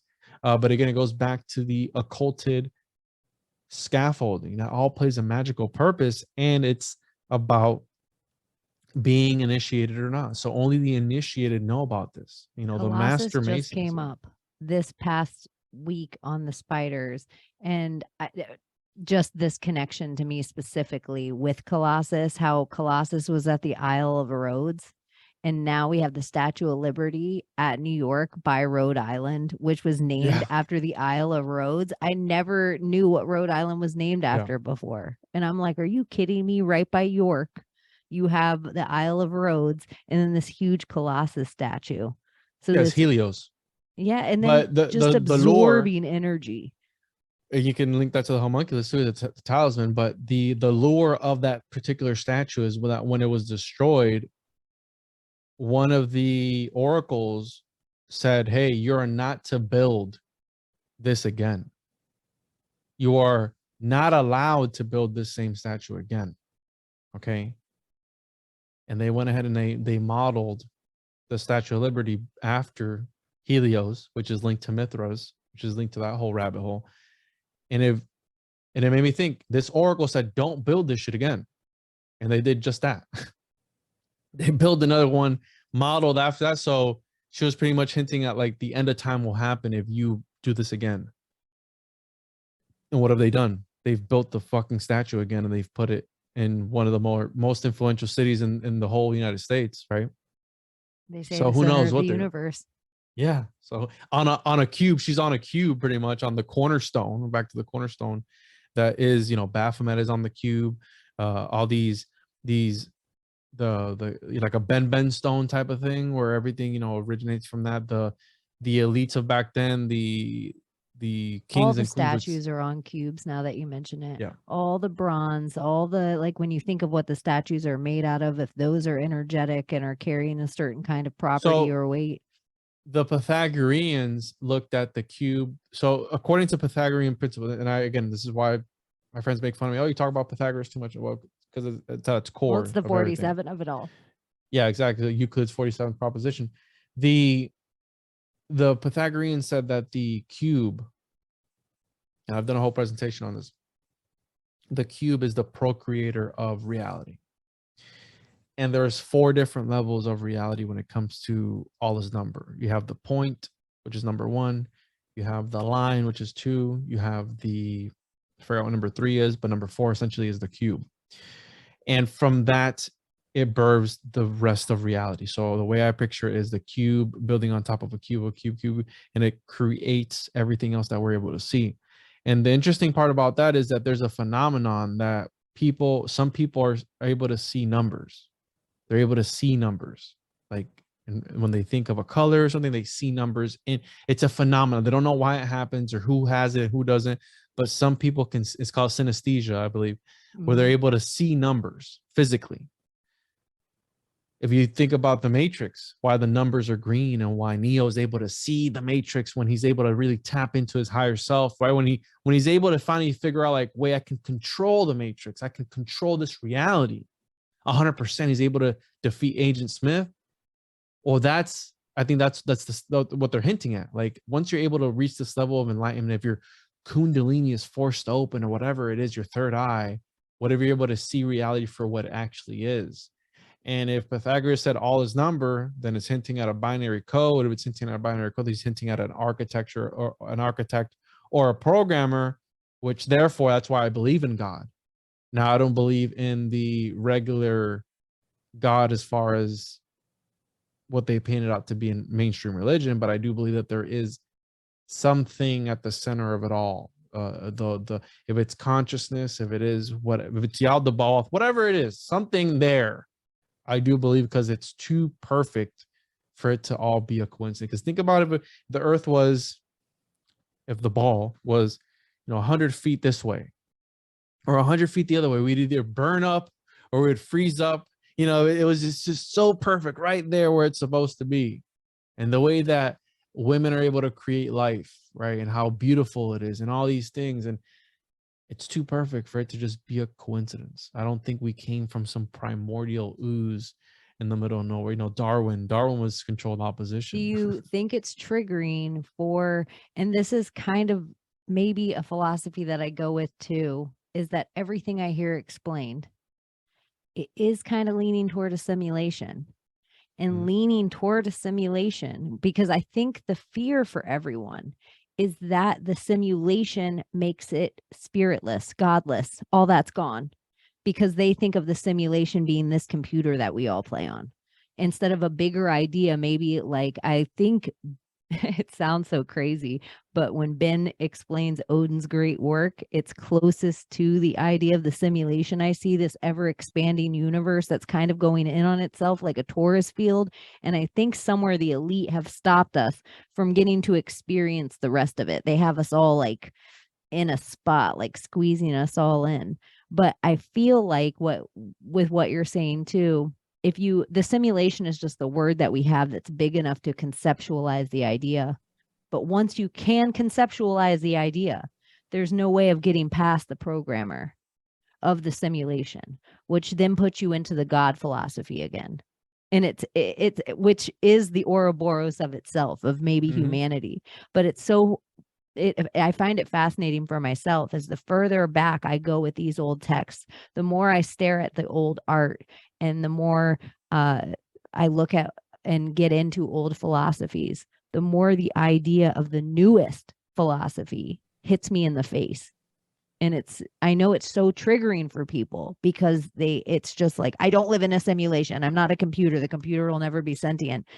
But it's so much bigger than that. It's like a malleable reality, and we're a part of it. Like, we get to do it too, but they've convinced us we can't. And then they're using the illusion of Hollywood against us. Yeah, I think it's an organic thing. I think it's something that, but again, we're so focused on meat and bones and metal and circuits and things of that nature, cameras and technology. The word technology doesn't automatically, people think of wires and modern day cell phone, but I think it's an organic. I mean, if you look at all these movies of aliens, right, doesn't the tech seem organic to you? Almost like if you don't know how it works, but it kind of looks like it's blood and bone, but it's tech. It's rock or crystal. Like Superman, he plugs in the crystal into the other crystals, and there's so much more information. And now that we know about nanotech, look at how much information they can put on the head of a pin. So now if you think different color crystals could have different amounts of information, and maybe an infinite amount of information, and we just don't have the technology to use it. And so when some people, like maybe the ones that can see numbers, there's other people that can really pick up an old crystal, and they can hold it and they can gather information from it, almost in the same way as, like, going back to the Florida of it all, they would believe their tree of life was sitting under their ancestors. And so there was knowledge to be gained. So if you brought your baby to that tree of life, the grandparents that were underneath it would rain information on them and energies on them. And so then if there isn't a magic there, why do the Henrys want to come and dig out all them trees and put it in their houses or in their ritual sites?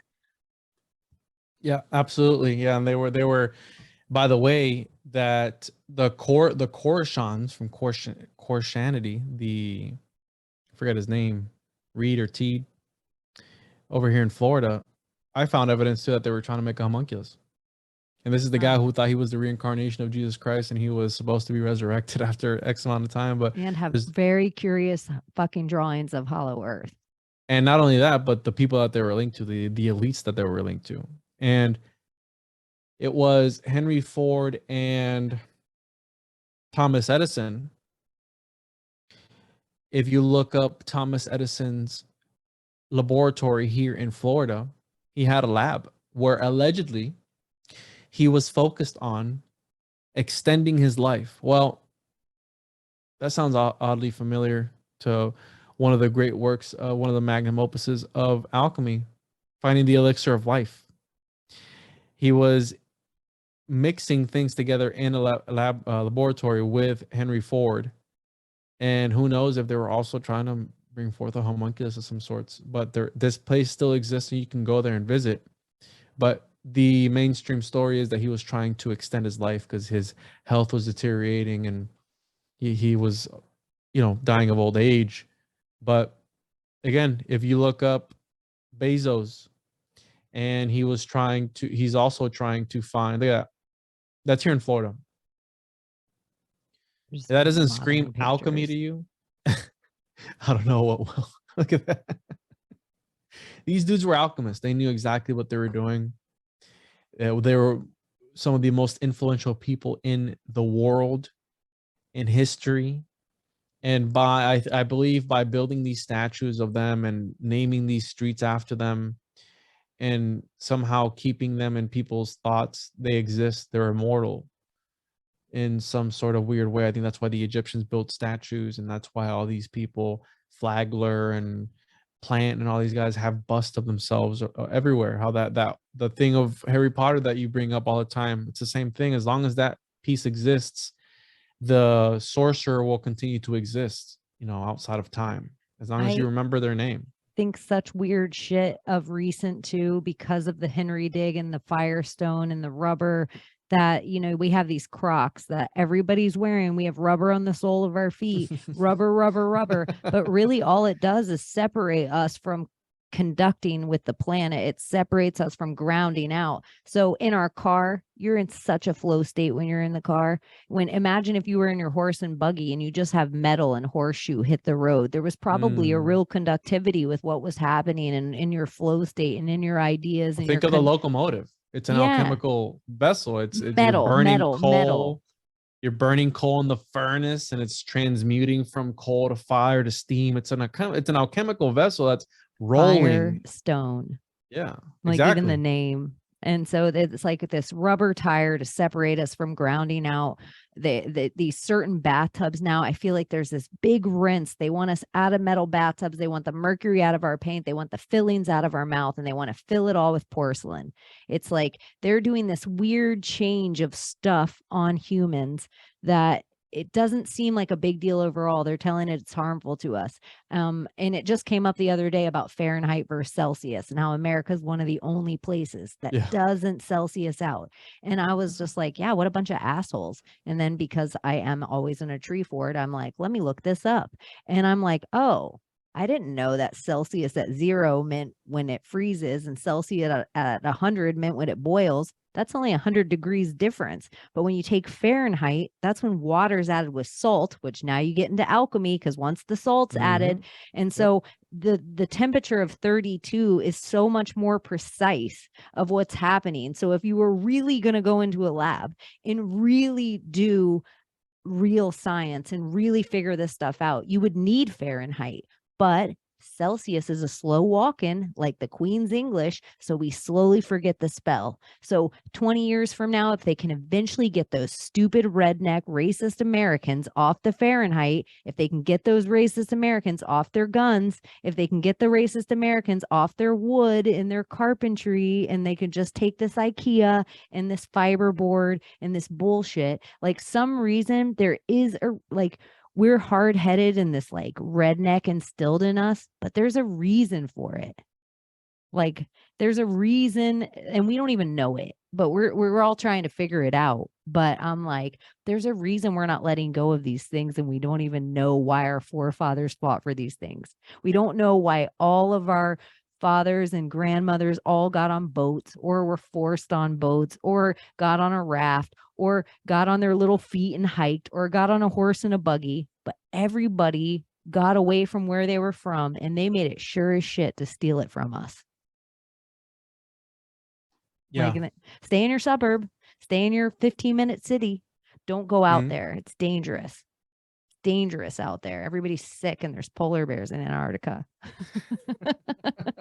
Meanwhile, they're harvesting the pineal glands of the penguins up there or down there, whatever it is. I don't know if you've seen that before.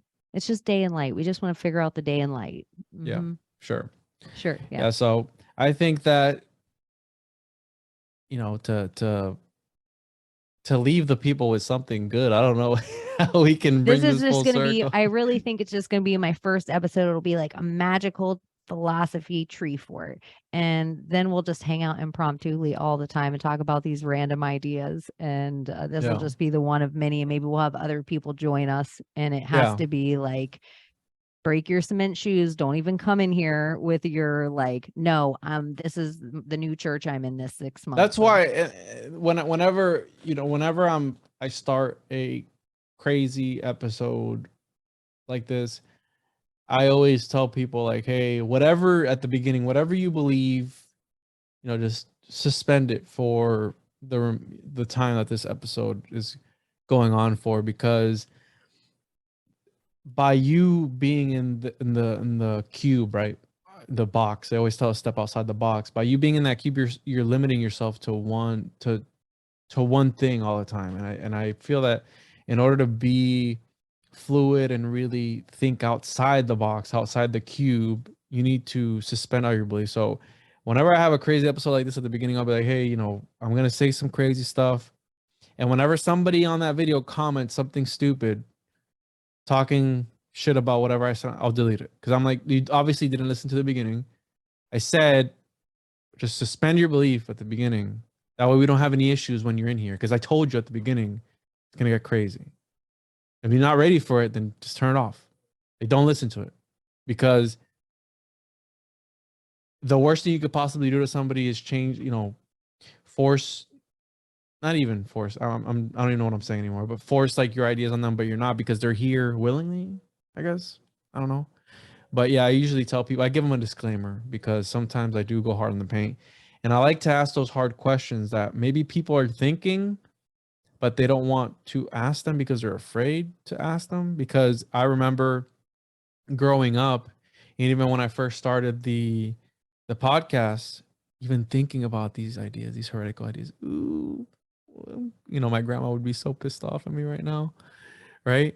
And it's like, because I was trained and indoctrinated in that form. But when you're able to break free of that and able to truly think for yourself and not worry about, you know, is that old man in the sky watching me masturbate every day or something like that? You know what I'm saying? Like, what kind of crazy yeah, what kind of idea is that? It's like, wait, so he's watching everything. Like, oh man, you know, that's kind of a hard pill to swallow. But when you're able to just get that out of your mind, you're able to go places where you otherwise would feel uncomfortable going and talking about, and you're really able to dissect everything thoroughly, versus if you don't break out of whatever matrix that you're in or whatever box that you're in. So, and I had an idea about this episode at the beginning that I was like, okay, and this is weeks ago in the making, that I'm like, let's talk about homunculus. I want you to have this whole space to say this whole idea and all these things to add. And I will say, like, bands, we're all just like these performers that go around, and we all kind of have and content creators, we all have our own aperture, we all have our own ideas, and it's kind of like sometimes you're asked to play the hits. And at this point in the homunculus hits, it's oops, I did it again for you, where I was like, shit, I've even watched, like, from the time I asked you to do this, I've watched 10 episodes of yours of other shit that I'm like, me and Juan could probably do an hour on that. We could probably do 2 hours on that. We could probably, like, even just, I think your most recent, like the werewolves, I was just like, oh my gosh, like thinking of all these people in history and going through it. And so in a way, I already knew, like, shit, this is going to be a real hard one to stay on track. Yeah, no, because it goes everywhere.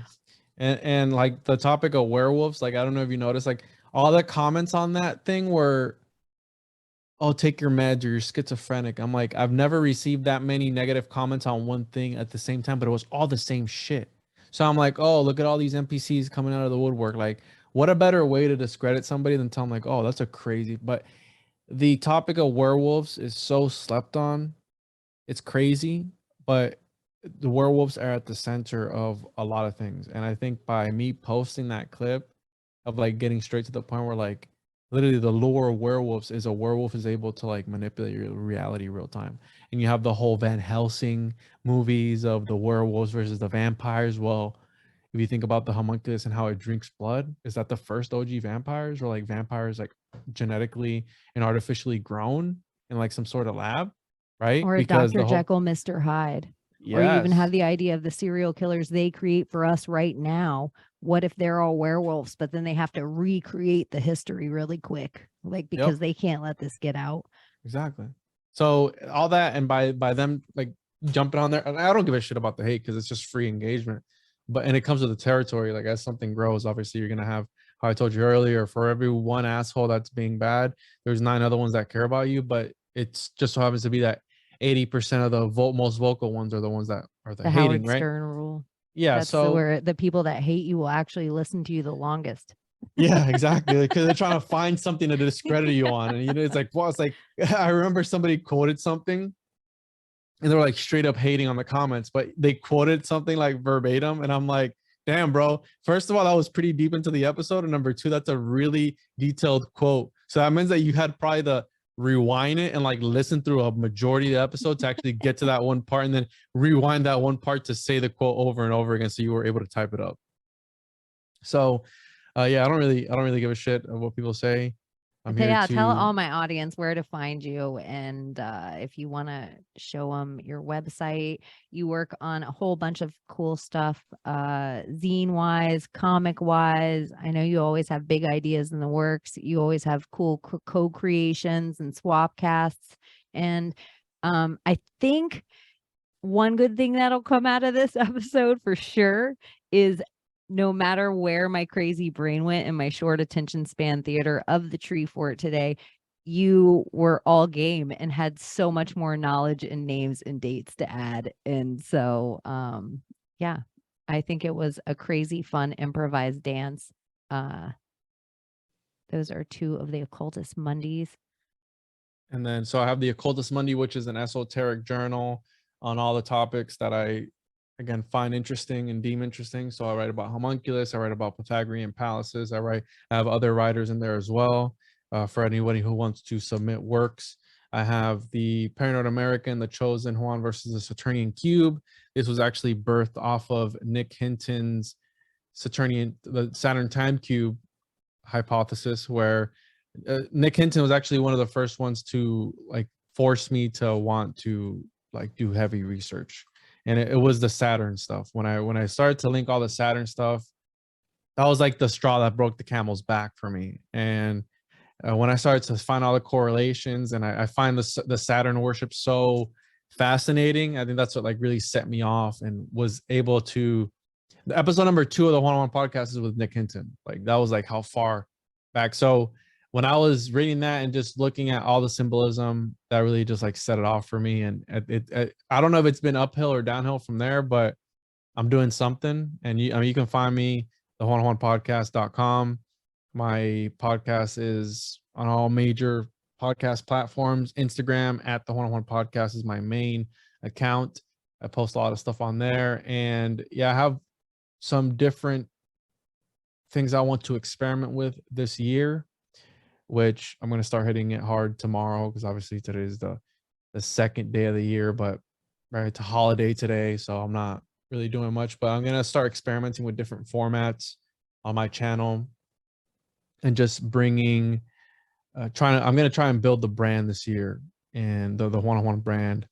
And I'm working on some big collaborations here come soon, so I'm really excited for that.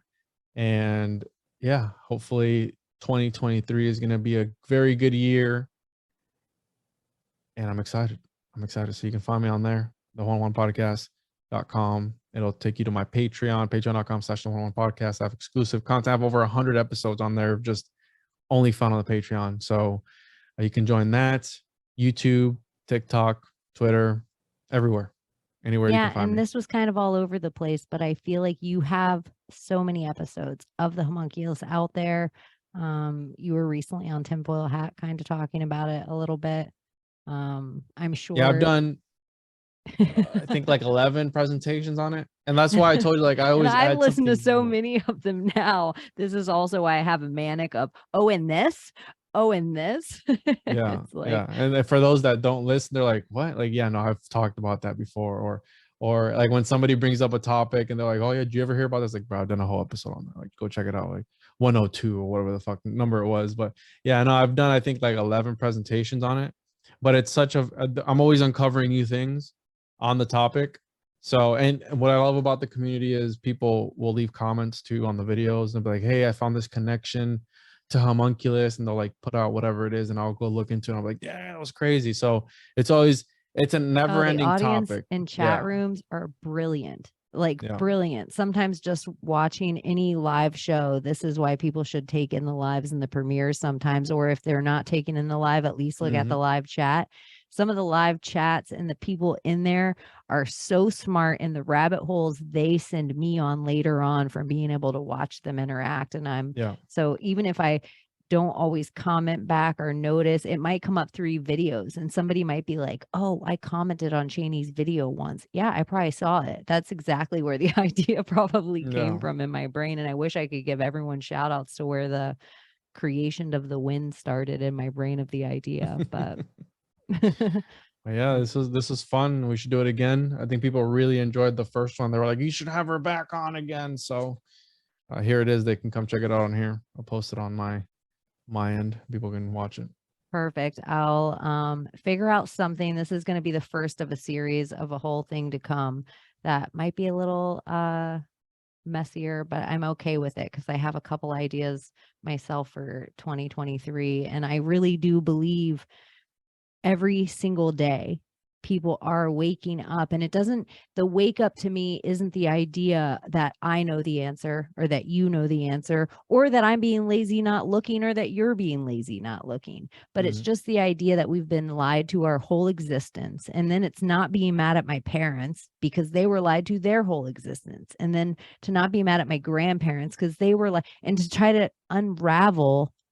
Now, why would they want to hide this? When you who, what, when, where, why? Maybe there's real power there. Maybe there is something to asking these questions, and maybe there's a real reason that you're born and you have all these weird questions inside your brain.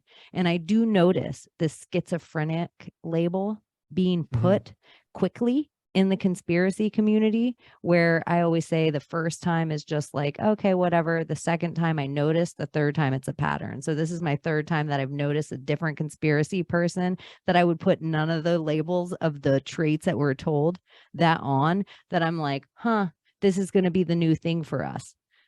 Because once schizophrenic people were all in big, huge, insane asylums. And we also know that schizophrenic people have higher levels of adrenochrome inside their system. So if you were to have a voice of God put in you by all sorts of 5G or by magic of some sort, if you hear voices, what is schizophrenic? Like when you start delving it out, or then if you say, I'm not my thoughts, I'm the observer of my thoughts. Are you schizophrenic? Interesting wording there. Like that's what they try to say when you become one, when you get to your third eye place, that you can start looking at your emotions from further back. Now what?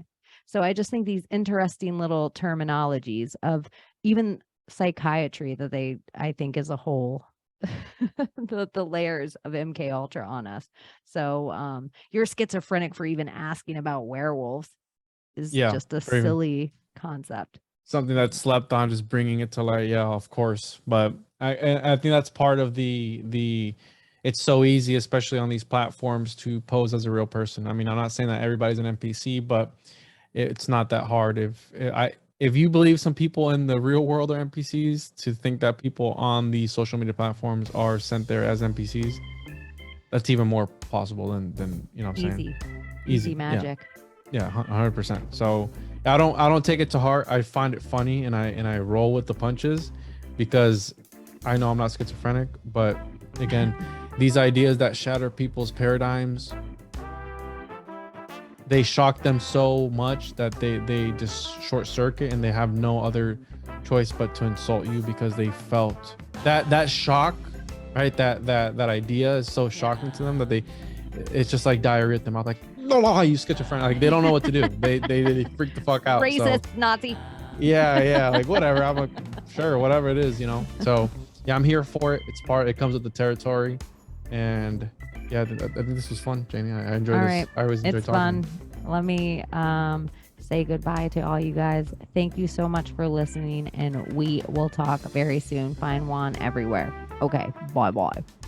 So she has been Chaney, and now she's off to smoke a blunt. See you next Tuesday, you fucking cunts.